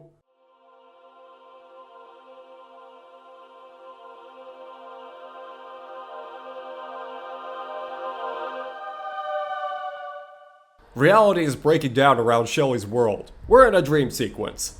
Phantom Fury has decided to indulge upon a deeper look into our protagonist, Shelly Harrison, and how she even ended up in this situation.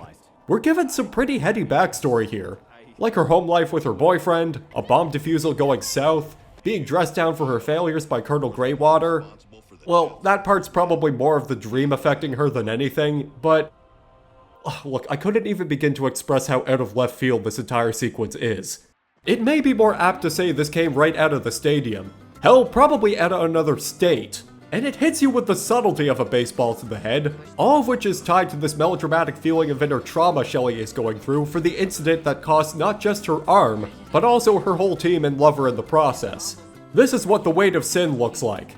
I think it's fair to say the tone of Phantom Fury was pretty lighthearted until now, not taking itself overly seriously and lending itself to a dark comedic angle in its world building and character interactions, which might sound like the tone of the game that it's following up. Except you're wrong. Ion Fury's got the emotional depth of a puddle and is more focused on being a ridiculous action game in a ridiculous setting with a ridiculous premise. And the whole event that kicks the game off is this flying Cybertruck crashing into a dive bar, which spills Shelly's drink. The only points of story connections between these two games are this dream sequence where Shelly fails to disarm one of Heskel's bombs, and anything to do with Heskel, really. Despite taking place 4 years after Ion Fury's events, Phantom Fury definitely has more of an anachronistic world, with this weird blend of 90s tech contrasted by future tech facilities, but still grounded in this somewhat modern environment littered with everyday vehicles and locales. It's stuck without a clear identity or even a care for continuity. Even Shelly feels more fun in Ion Fury. She talks like a 90s Bill protagonist that's larger than life, and is thoroughly having a blast. Arigato, Mr. Roboto. Phantom Fury's iteration of Shelly feels more angry and bitter half the time, to the point that nothing she ever says either as a one-liner or as an exchange feels like she's the same woman. Oh, I've about had it with you shits. I'm gonna swat you like the fly you are. Just because I haven't played Ion Fury doesn't mean I don't respect the foundation it laid out. And I'd prefer if a sequel game stayed true to that foundation and followed through with consistency. It seems that Voidpoint and Slipgate Ironworks have completely conflicting ideas on what the deal is with Shelly's world. And I feel like Slipgate made a mistake with the tone and plot that they chose for this game. Not to say it couldn't possibly be salvaged, but I'm gonna have to set the remainder of this discussion aside for later. I can't bog you down with the details now because there's too much other info to unravel that's gonna benefit the greater points of that discussion. So let's return to the shooting. Wait, shit! I forgot to talk about the music! It's composed by Alexander that guy. And until it sees a full release, that's all I have to say about the music.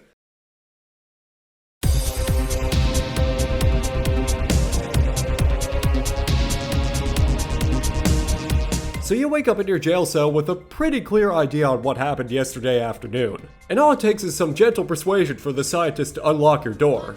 Because the enemy faction is stupid, you get your weapons back within the first minute of the level. And there's a GDF terminal to grab some upgrades, now allowing you access to the third tier of arm upgrades, and the second tier of suit upgrades. I ain't gonna sugarcoat it. Fuck this level. The game has taken an impressive amount of time to hit the low point, and I do mean the low point, outside of this being an underwater base of operations for the GDF. The Lake Michigan submarine facility is a real catastrophe of a level, being this unruly, warehouse-like structure that's claustrophobic to navigate and even worse to fight in. Thanks to all the plasma shields that impede your progress, which I might add, GDF personnel can pass through with ease, this limits your options on combat movement. I don't want to stay here for very long, and neither do you, so let's keep this brief. The exit is over here, and there are 3 explosive charges nestled beside it. For some arbitrary reason, Shelly can only carry one of these at a time, which requires you to take one charge, use it to blow up one of the support structures, repeat this 2 more times, and then you can escape the base. Everyone, and I do mean everyone here, is after your sorry ass, including more heavy gunners and zealots being let loose.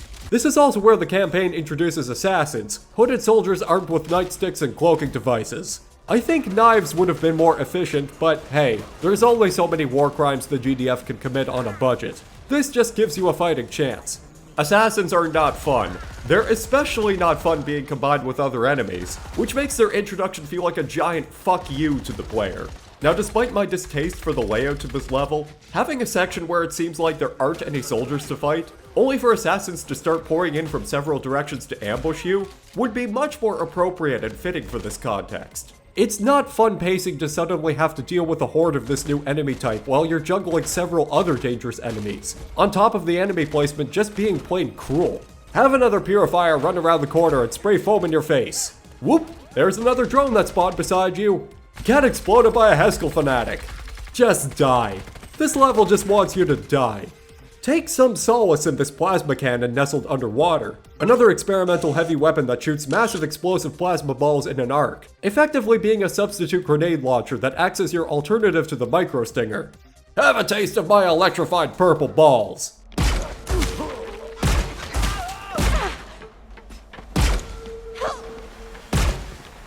Playtime is over. You've got one ticket out of here, which is a tiny personal submarine after the big one takes off, and a last wave of heavy gunners trying to keep you from stealing it. But I've got a plasma cannon, and an upgraded power fist. I love charging up this attack, if only because it has the most wind up I've ever seen.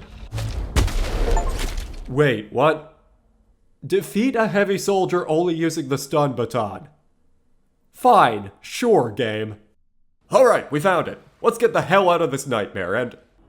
no cutscene. Yeah, there's a sequence where you're required to navigate on this underwater... sea-doo? I don't really know what else to call it. Of course, it controls like ass, and the ride out is deliberately dark and confined, leading you into swarms of brains just having a leisurely swim. The sea life in Lake Michigan is weird. I don't want to get near it. The Seamobile can shoot missiles using both firing modes, primarily to clear debris blocking your escape, or to take out the schools of Ceratosis. Ceracidi? This little joyride is short-lived, thankfully, and we make it topside.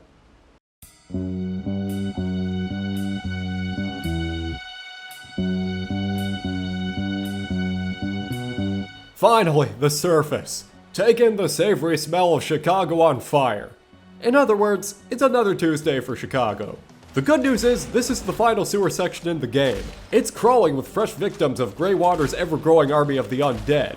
It's a pretty harmless segment overall, a good excuse to have you navigate to the surface of the city with occasional tricks and traps. You can even grab this mounted grenade launcher and haul it with you to the next level. I'd strongly recommend it for a reason. One might say, a massive reason. Shelly's a new squeaky toy for this level's intro boss, the Psychic Giant. It's pretty easy at first, because much of the boss's psychic attacks are easily telegraphed and can be evaded without issue. I'll admit that a mutant the size of a steamroller leaping into the air to get a line of sight of you is a bit off-putting, but it does keep the momentum of the fight going. It's when you get to phase 2 that it becomes the ultimate test of using tactical dashing to your advantage. If you don't know how to quickly dash out of harm's way, this boss is gonna wreck you in the second phase. Which isn't entirely due to his attack pattern changing, like him using charging attacks, or just straight up walking right up to you to crush you with his fists. Nah, here's some brainjacks and super egos to mop the floor with you. This tradition of spawning mooks during a boss fight to make your life more miserable really wears thin on me as the years go by. Unless you have a good excuse to do it, it just feels like a cop-out. A cheap way to make things more difficult instead of the one-on-one fight being informed by your knowledge of the game's mechanics. The Psychic Giant fight was already pretty challenging on the release version of this game, and I once again suspect there's been some balancing changes that dulled that sharp edge of difficulty in the patched versions. Because it took me more than a few tries to beat this ogre, and I got especially tense, running off of pure adrenaline when I managed to kill him on just a few hit points to spare. The prize you get for winning this fight is continued survival, and the giant's head as a trophy. If you point it and squeeze it at a group of targets, it does this. Hostile sighting! Bitch is mine! Yeah. Funny story here. In my first playthrough, the giant's head just straight up did not recharge ammo. I couldn't use it anymore. I was fresh out of psychic juice. This led me to believe that it could only be used one time and never again, taking up space in your inventory as a paperweight for the rest of the game. I still subconsciously treat it that way as a result. Damn, you know the situation is bad when the cops are shooting GDF troops. For the Chicago Police Department, this is probably the best day of their lives. In fact, it feels like the cops are too good at surviving against the GDF grunts, despite having fewer resources and protective equipment. Whatever, I'll take whatever allies I can get. And all the grenades I can get. These streets are in desperate need of sweeping.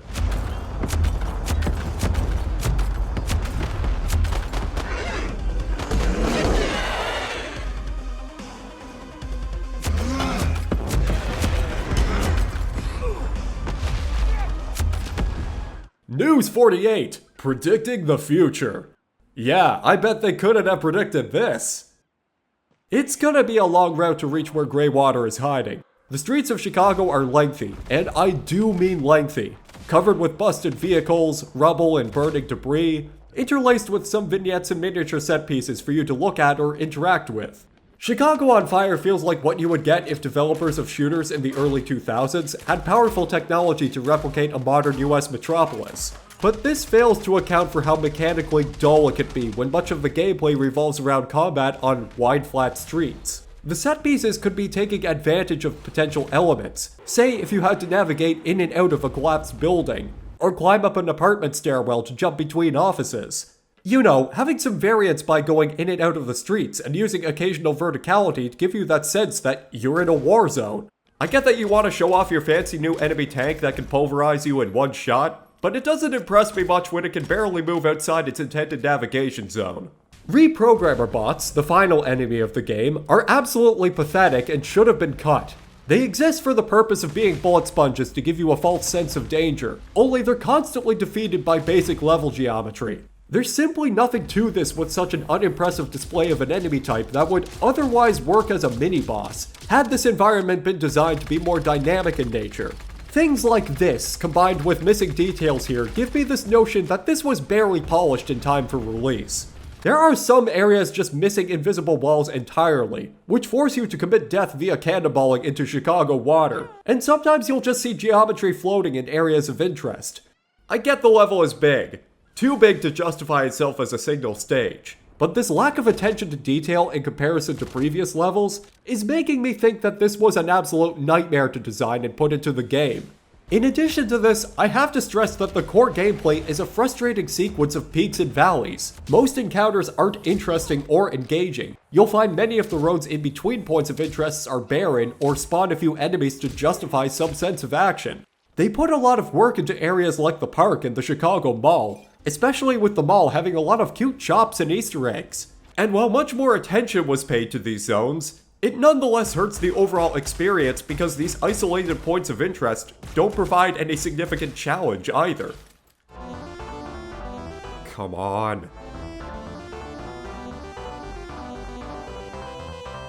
Ugh, come on.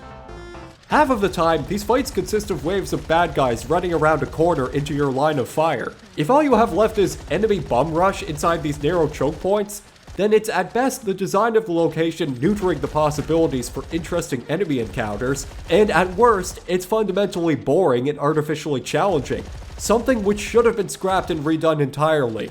Like, what am I supposed to say about giant areas like this? Very cool that there's another drivable vehicle which gets stuck on everything in this street. You don't even need to drive it over this bridge, and they just kick you out the minute you're on the other side. What was the point of even putting it there? And now I'm just seeing enemies spawn out of nowhere. This is getting a bit... I'm taking heavy fire near the GDF checkpoint. In need of serious backup, heavily outnumbered and outgunned. Fine, let's go deal with that. It's probably an excuse to show some NPC model they didn't want to scrap. Wait a second. Oh my god, it's John Blade! Right in the middle of Chicago to give you a handshake in his own personal magnum. And that's it. Back to the game. No, really. Okay, you fight a wave of enemies before he opens the door to greet you, but after that cutscene, that's it? Seriously? Some of you in the audience might not be familiar with this character, so let me give you the lowdown real quick. See, way back in 1998, a little game called Sin was released on November 5th. A 90s action thriller game where you play as John Blade, a private security guard working for a firm called Hardcore, with your partner, John C. Armack. I wish I was making these names up. Your mission is to stop the dastardly dame Alexis Sinclair, CEO of rivaling private security company Syntech, from causing mayhem and destruction. You spend the game explosively uncovering the crimes of Alexis, including armed robbery, terrorism, and development of mutant experiments that have been wreaking havoc along the way. Sin was a short-lived series that died twice. The first game did get an expansion pack, but the series' fate was sealed when Valve released Half-Life 2 weeks after Sin's debut. The second time it died was with Sin Episodes Emergence, and a glance at the introduction section on Wikipedia says it all. The first game in a planned series of episodic games for Windows that would have expanded upon the 1998 computer game Sin. A total of 9 episodes were planned, with only the first one released. Ouch. Not even allying with the engine from the original game's killer could save Sin, and Ritual Entertainment was acquired by Mumbo Jumbo in 2007, which is a defunct company as of 2018. The Sin franchise is not usually counted among the retro FPS classics, releasing at a time where shooters were beginning to grow up and explore deeper storytelling potential. Sin is an unapologetically adolescent, tough action game with all the finesse of a blood and gut-drenched Saturday morning cartoon. Had it been released a year or perhaps even a few months earlier, it might have been received better.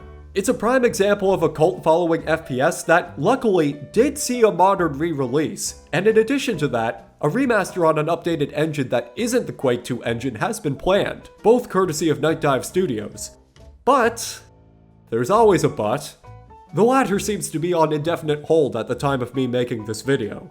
So it's really weird that the protagonist of this franchise would just randomly appear in an unrelated game for a few seconds, and never be mentioned again. Sure, you get Blade's Magnum, potentially one of the most overpowered guns in the game, but what did Slipgate Ironworks mean by this? Sin fans have been starving for nearly 2 decades now, so to add a quick cameo that you had the balls to show in the trailer for Phantom Fury, only to be as short-lived in the final game as it was in said trailer, feels like a hollow gesture. Now isn't the time to be giving false hope, and I think by not embracing the total stupidity in the moment and making more out of Blade's appearance, a huge opportunity was missed to win back some favor. If you're gonna drop this fan service near the end of the game, why not go all out? Have Shelly and Blade storm the Phoenix Tower, working together to take out Colonel Greywater.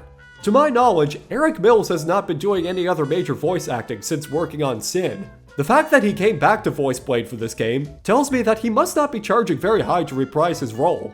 I think he would have loved to spit out some more one-liners while blasting away GDF grunts. The deeper implications of this cameo feel overtly cynical the more I think about it. Like it's teasing you with potential for something great that might never actually surface.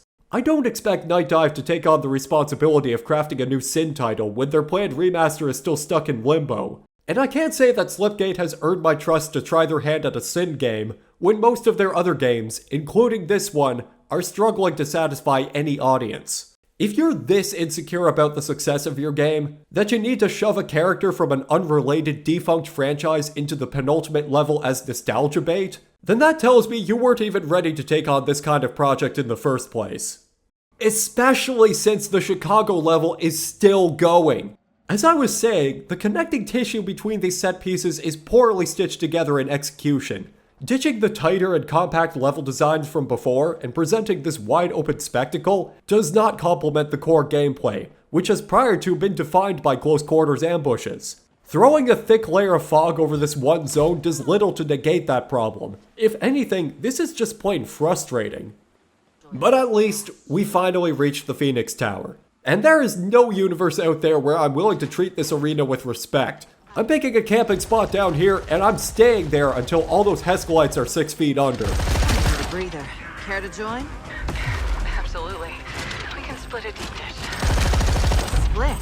After this, I'm gonna need one for myself.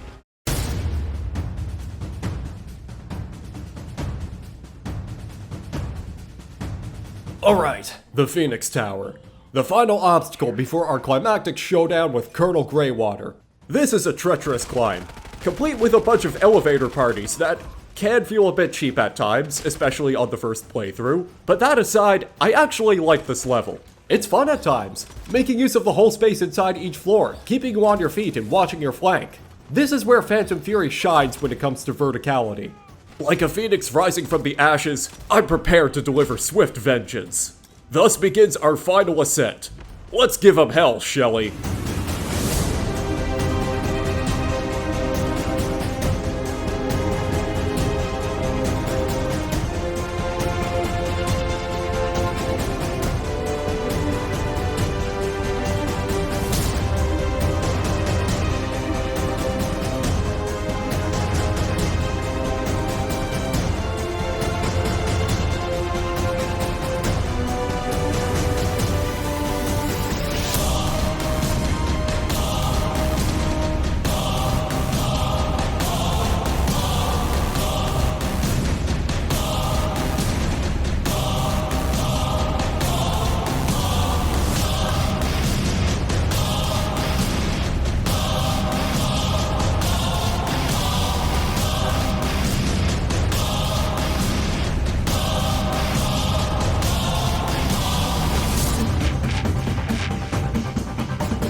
Shelly, you're here.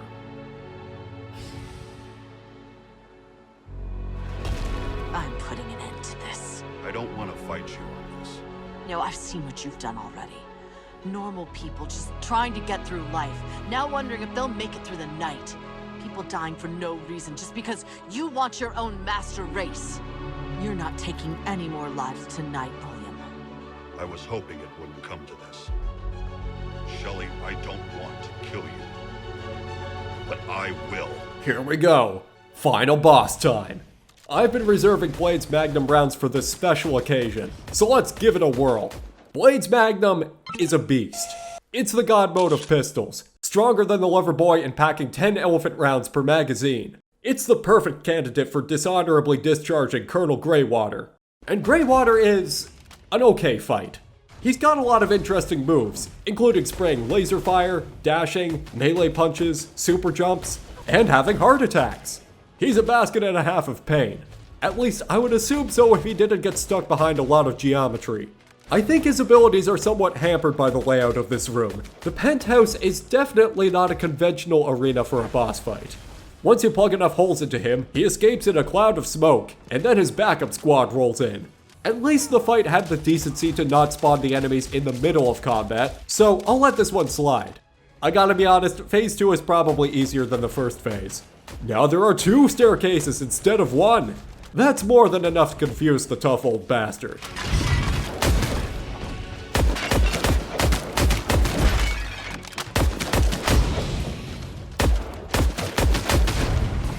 Gotcha.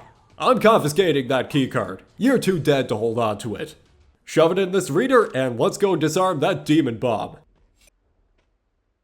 Ah, I see Jeff Keighley directed this part of the game. Greywater's speeches must go on for too long without someone to moderate him.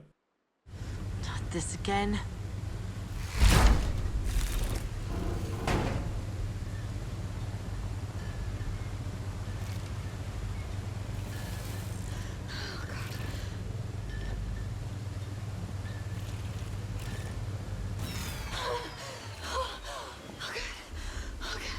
And crisis averted. For the end of the game, we really are being forced to live the manual labor portion here. Usually after you beat the boss, you just let the game play the cutscene out for you, but... Yeah, okay, you know this isn't the end. Why would the game end on such an anticlimactic boss fight? Even Slipgate Ironworks know that would be stupid.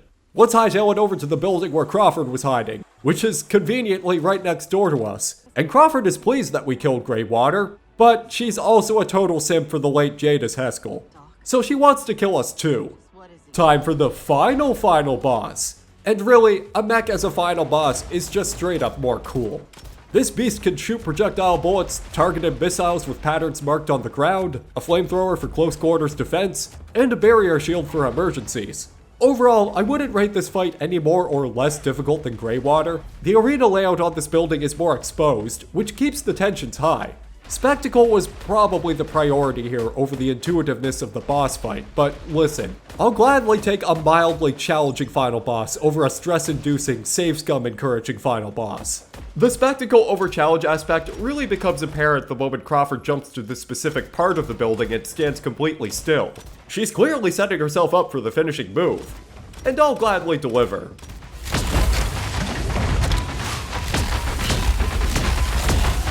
Almost broke a sweat.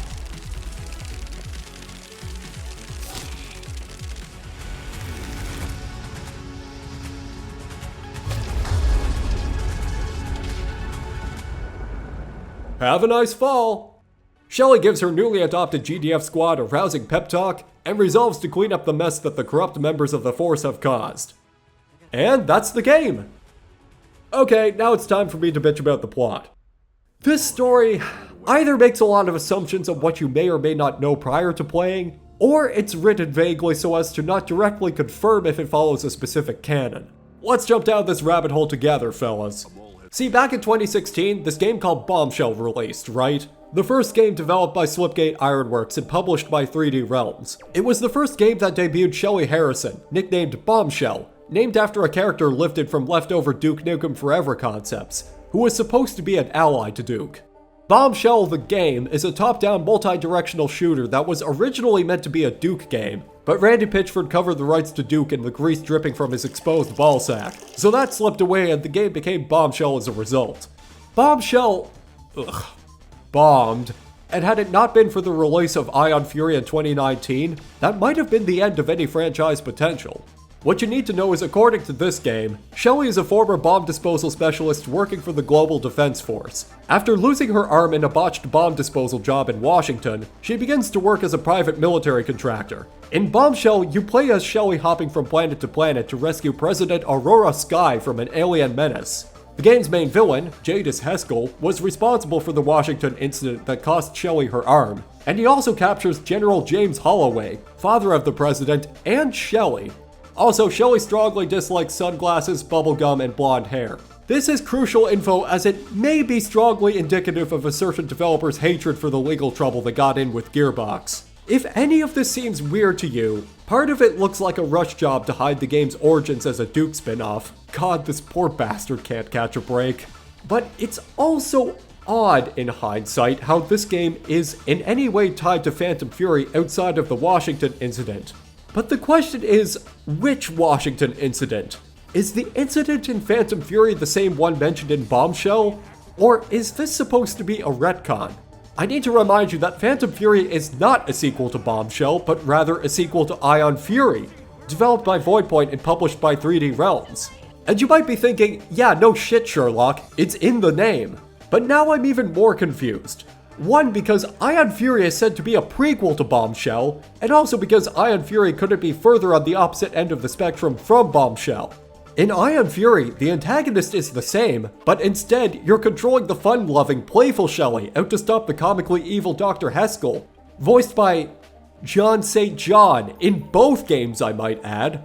And Voidpoint went and made an expansion to their own title, which released back in October of last year. Depending on who you might ask, Aftershock is probably the true sequel to Ion Fury, because Phantom Fury is, for all intents and purposes, an alternate timeline game. Hell, I'd go as far as to say it's an alternate reality game. Something that cosmically manifested into our timeline by forces beyond our comprehension, because there's just so many weird things going on with it. Okay, so Phantom Fury takes place 4 years after the death of Heskell.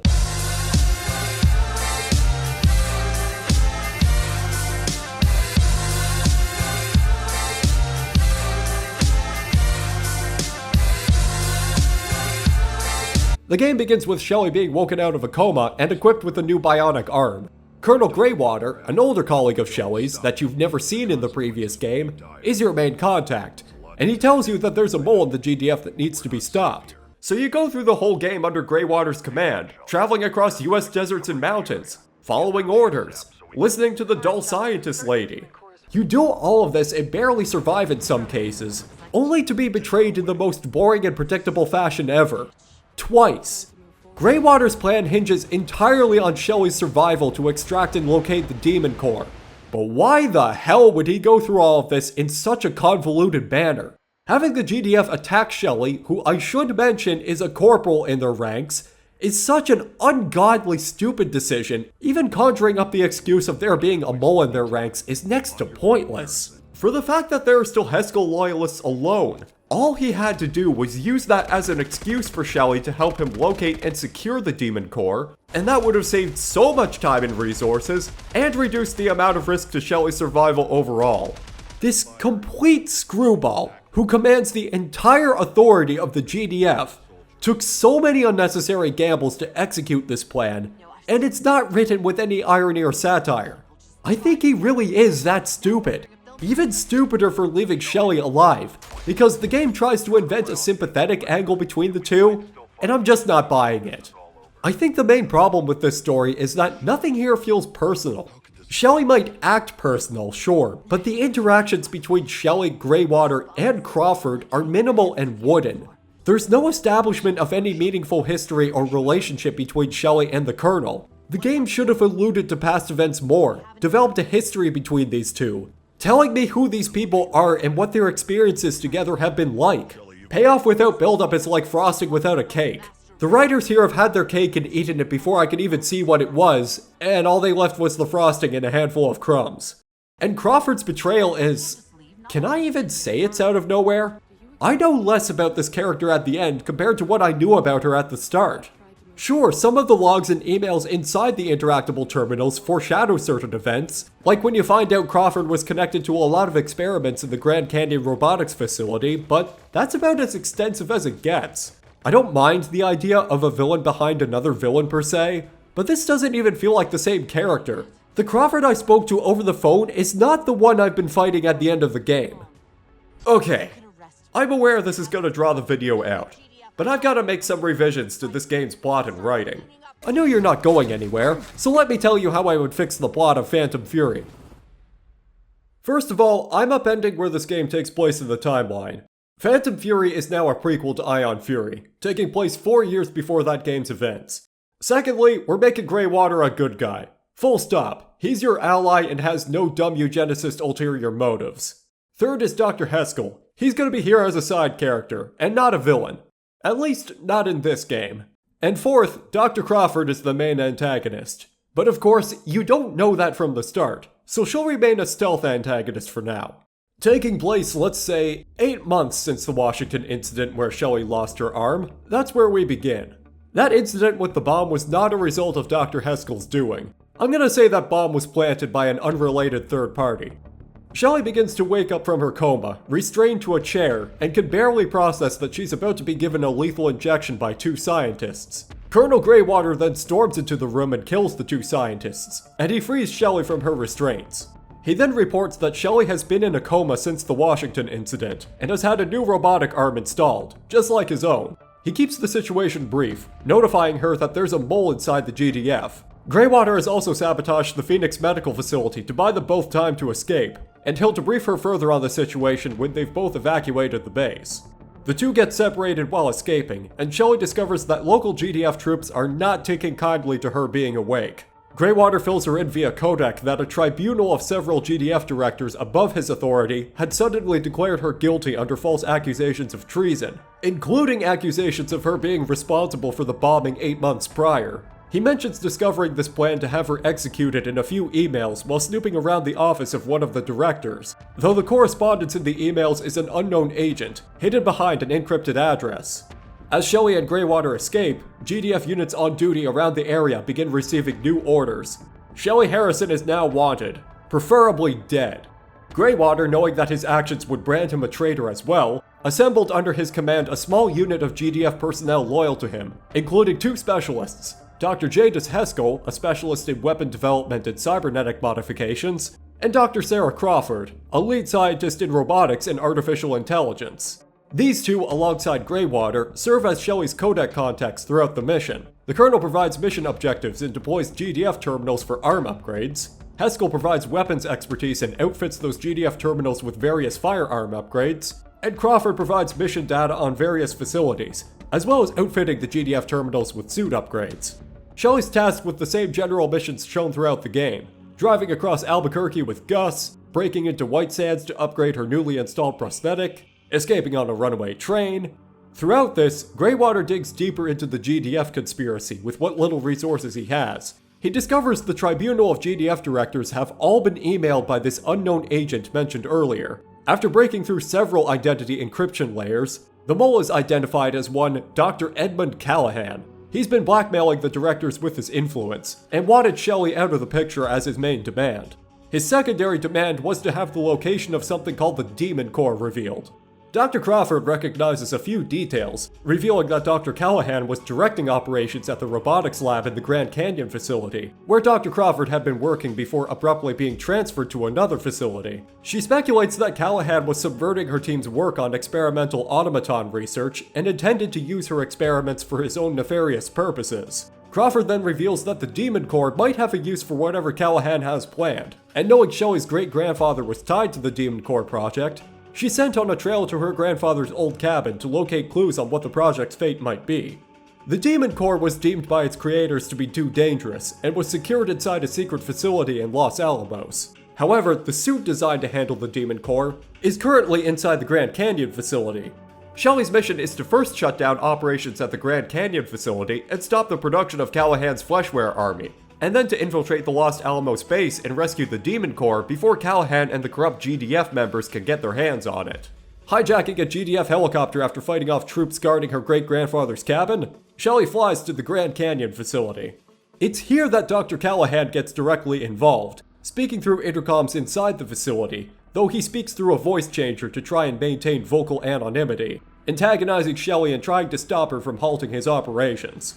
Naturally, Shelley has none of it, and hightails her way out of the facility after destroying its infrastructure, leading to Callahan escaping on a helicopter. This takes Shelley on a pursuit through the Grand Canyon, being chased by multiple GDF aircraft attempting to shoot down her ride, which they do succeed at, just a short distance outside the abandoned Los Alamos facility.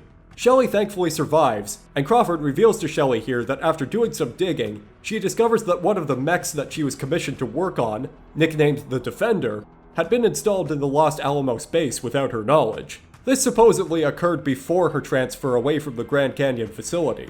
Being a scientist proficient in robotics and artificial intelligence, she provides Shelley with context on the mech's defenses and weaknesses.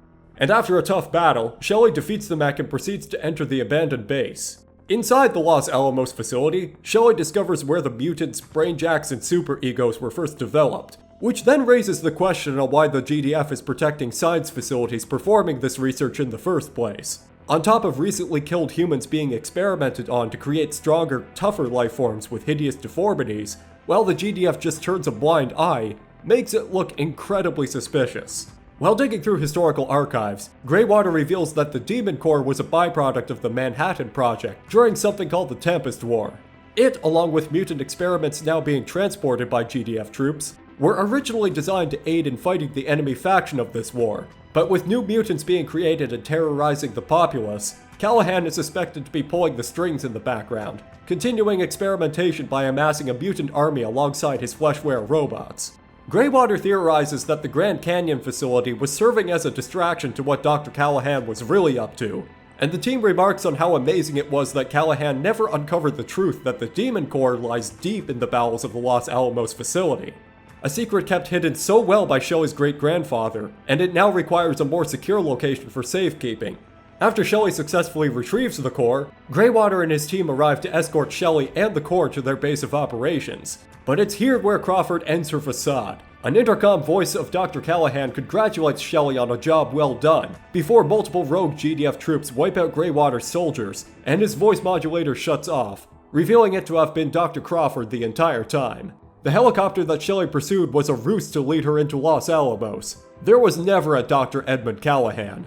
Greywater and Shelley are knocked unconscious by Crawford's troops, and Shelley wakes up in a cell opposite of Greywater's.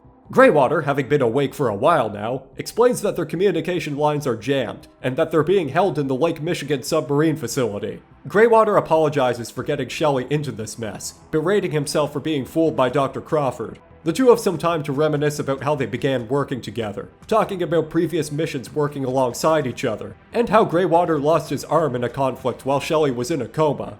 He mentions being one of the first to volunteer for limb restoration augmentations provided by Dr. Haskell, though Shelley was the first one to undergo surgery after the accident in Washington, which was specifically under Greywater's request. Dr. Crawford was given the same surgery as well, although Crawford seemed to have hers installed for convenience while working on experiments. The Colonel takes some time to express that he's proud of Shelley for her efforts throughout the mission. He calls her his best soldier, and he swears he will find a way to get them out and stop Dr. Crawford. Their conversation is cut off when heavy troops arrive to escort Greywater out of the facility, as he's been volunteered for new brainjack experimentation by Dr. Crawford. He tries to resist, and slams against the bars of Shelley's cell, ordering her to do what needs to be done if he ends up being brainwashed.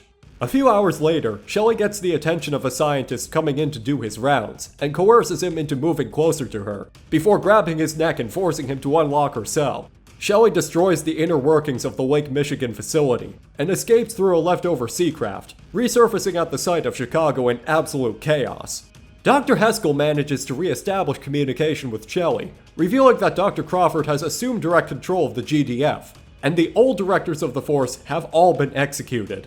The effects of this insubordination caused a civil war between two factions of the GDF to break out, and in response to the crisis, Crawford has armed the Demon Corps bomb and unleashed mutants into the city, leading to an all-out war between GDF factions, Chicago citizens, and hordes of mutants.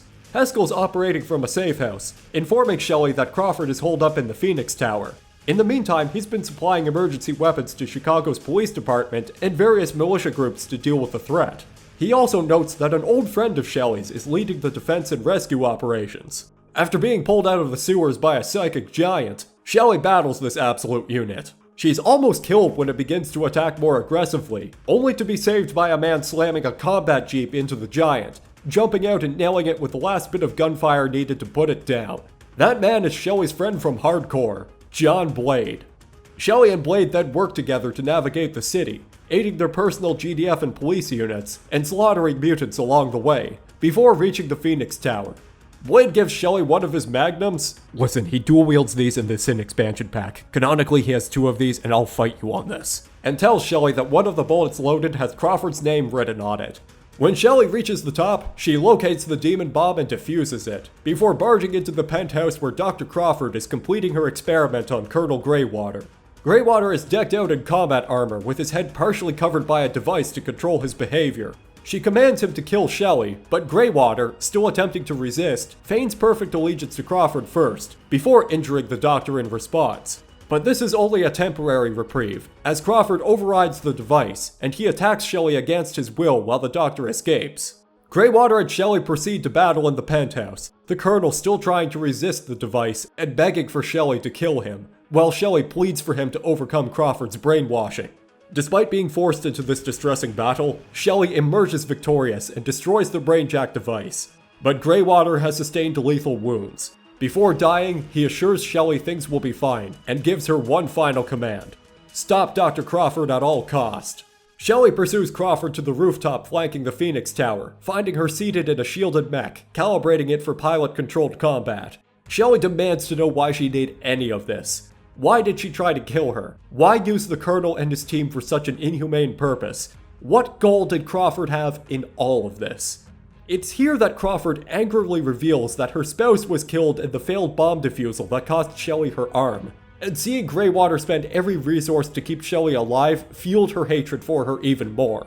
As the months went by, Crawford developed an intense hatred for the GDF, going mad from her loss, and decided it was time to punish Shelley in a way she saw fit. By fabricating an entire second identity, using her resources and finesse to blackmail high-ranking GDF directors, and coercing them into giving the order to have Shelley executed. However, by also leaving a breadcrumb trail of clues for Greywater to stumble across, and knowing he would be protective of Shelley, Crawford anticipated Greywater would stop the execution and violate orders from the higher-ups. Knowing that the directors would have no clue where the Demon Corps is, she highlighted this demand because of her knowledge of Shelley's familial connections to the project, which would tip off Greywater on what would have to be secured from the suspected mole, that being her alias as Dr. Callahan. Dr. Crawford acted on this being fully aware that the entire GDF forces, barring Greywater's team, Raining down hellfire on Shelly would be risky and full of potential failure, but she took that risk knowing that if Shelly accomplished her objective, her revenge against her would be all the more satisfying. She would manage to get the demon core even if Shelly failed her mission. Shelly was just the most convenient tool for the job. Shelly fires back, arguing that she couldn't figure out how to defuse the bomb from the Washington incident due to its electrical core components emitting near-lethal shocks, and that she not only lost her own security team, but also her own lover in the resulting explosion. Even now, she's living with the grief from these casualties, and it's left her mentally scarred. This would also explain why her overall demeanor is less playful and more cynical compared to her iteration in Ion Fury. Shelly is a reflection of the pain that Crawford has experienced, but she wants to continue to do good for the world around her. She can't bring back those she lost 8 months ago, but she can still pick herself back up from the failure and try to make up for it. Crawford, considering herself far too gone already, is set in her ideals, and demands Shelly fight her to the death over it. And that they do, battling on the rooftop of a skyscraper while Chicago fights to survive the night. Shelly defeats Crawford, nailing the mech with one final shot from Blade's Magnum and uppercutting it with her bionic arm off the skyscraper. Crawford and her mech descend into the rubble below. The mission has been completed. Blade arrives in a helicopter with a squad of allied GDF troops. The soldiers that arrived with Blade salute and declare their allegiance to her, and Blade reveals that all soldiers operating under Colonel Greywater are now under Shelly's command, all according to GDF protocol. Shelly proposes that they finish cleaning up the city and continue the civilian rescue operation, so that they might rebuild for a safer future, and never allow for an incident like this to happen again. The game ends with a stinger of Dr. Heskel beginning his first operations using cybernetic augmentation to heal injured civilians. He becomes fascinated with the possibility of further cybernetic development, which would hint at the events to come in Ion Fury. And as for Bombshell, I really didn't account for that game while writing this. But if it makes you feel any better, neither did the writers for Phantom Fury. There. The end. That's all, folks.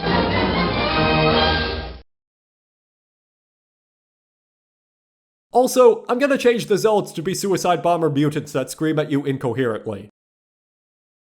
This story I have conjured up might not be the best alternative, and you may wonder why I put so much effort into defining a hypothetical plotline in place of what we actually got. The end product of this game being this bland, uninteresting, ill-defined plot that feels confused on what it wants to be about. And the fact of the matter is, I care about games having entertaining stories with meaningful characters, and it feels as though every game I've covered on this channel in recent years fails to meet that expectation consistently.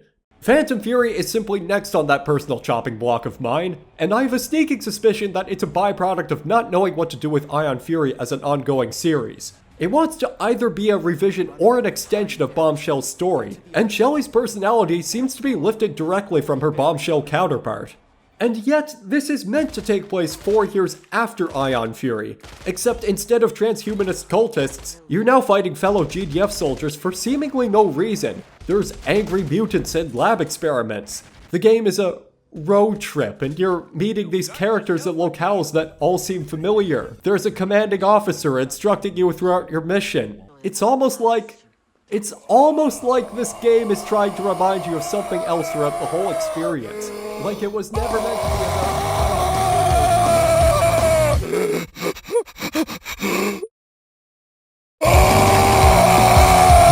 And this is the conclusion I've reached. Phantom Fury feels like the logical end product you get if Duke Nukem Forever stuck to its 2001 vision and saw completion under a tight deadline. An awkward but somewhat charming entry into a full 3D FPS environment, grabbing onto multiple features seen in other games but being churned out into a semi-finished product. Had someone managed to handcuff George Broussard to a chair and revoke his gaming and internet privileges for 6 months. Being fully transparent, nostalgia is a very blinding factor. We all know this. Time is not always kind to any game that seems revolutionary or innovative for its release, be it by fidelity, outdated programming, strange design decisions, or in some cases, overambitious feature creep.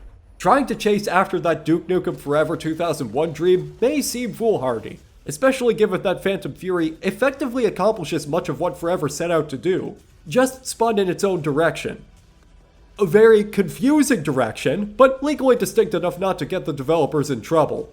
Slipgate Ironworks wanted to make their own Duke Nukem Forever without owning the rights to the franchise, and they did it without any legal complications. In a roundabout way, I can't help but kinda respect it. It's just a shame that it comes at the cost of destroying any potential Ion Fury has had as a series, unless Voidpoint decides to make their own sequel, which I would encourage, though Aftershock is probably more of a sequel than Phantom Fury ever will be. Now listen, I won't shy away from saying that I love this game, despite everything I've pointed out wrong with it. And because of that, I'm really not sure I could recommend Phantom Fury to anyone who is a fan of Ion Fury, but I'm also not certain I could recommend it to anyone unfamiliar with the franchise. Really, I don't know who this game is made for.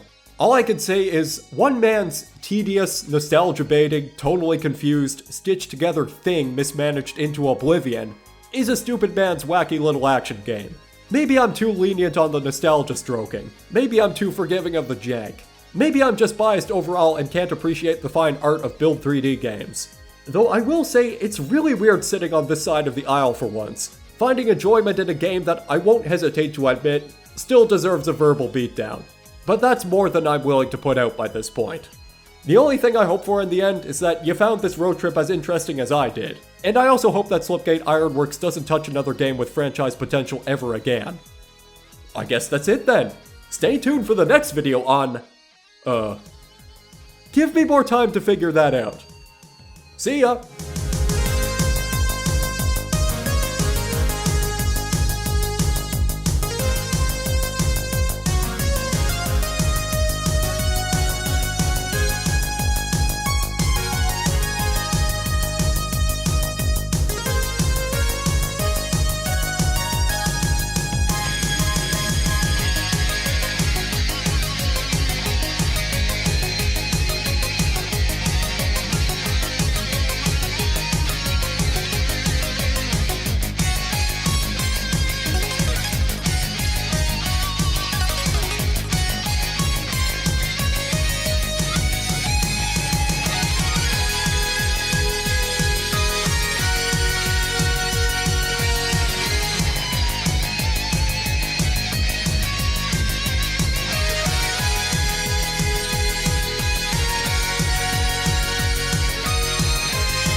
And don't neglect your civic duty this year. Remember, a vote for Sneed is a vote against Chuck.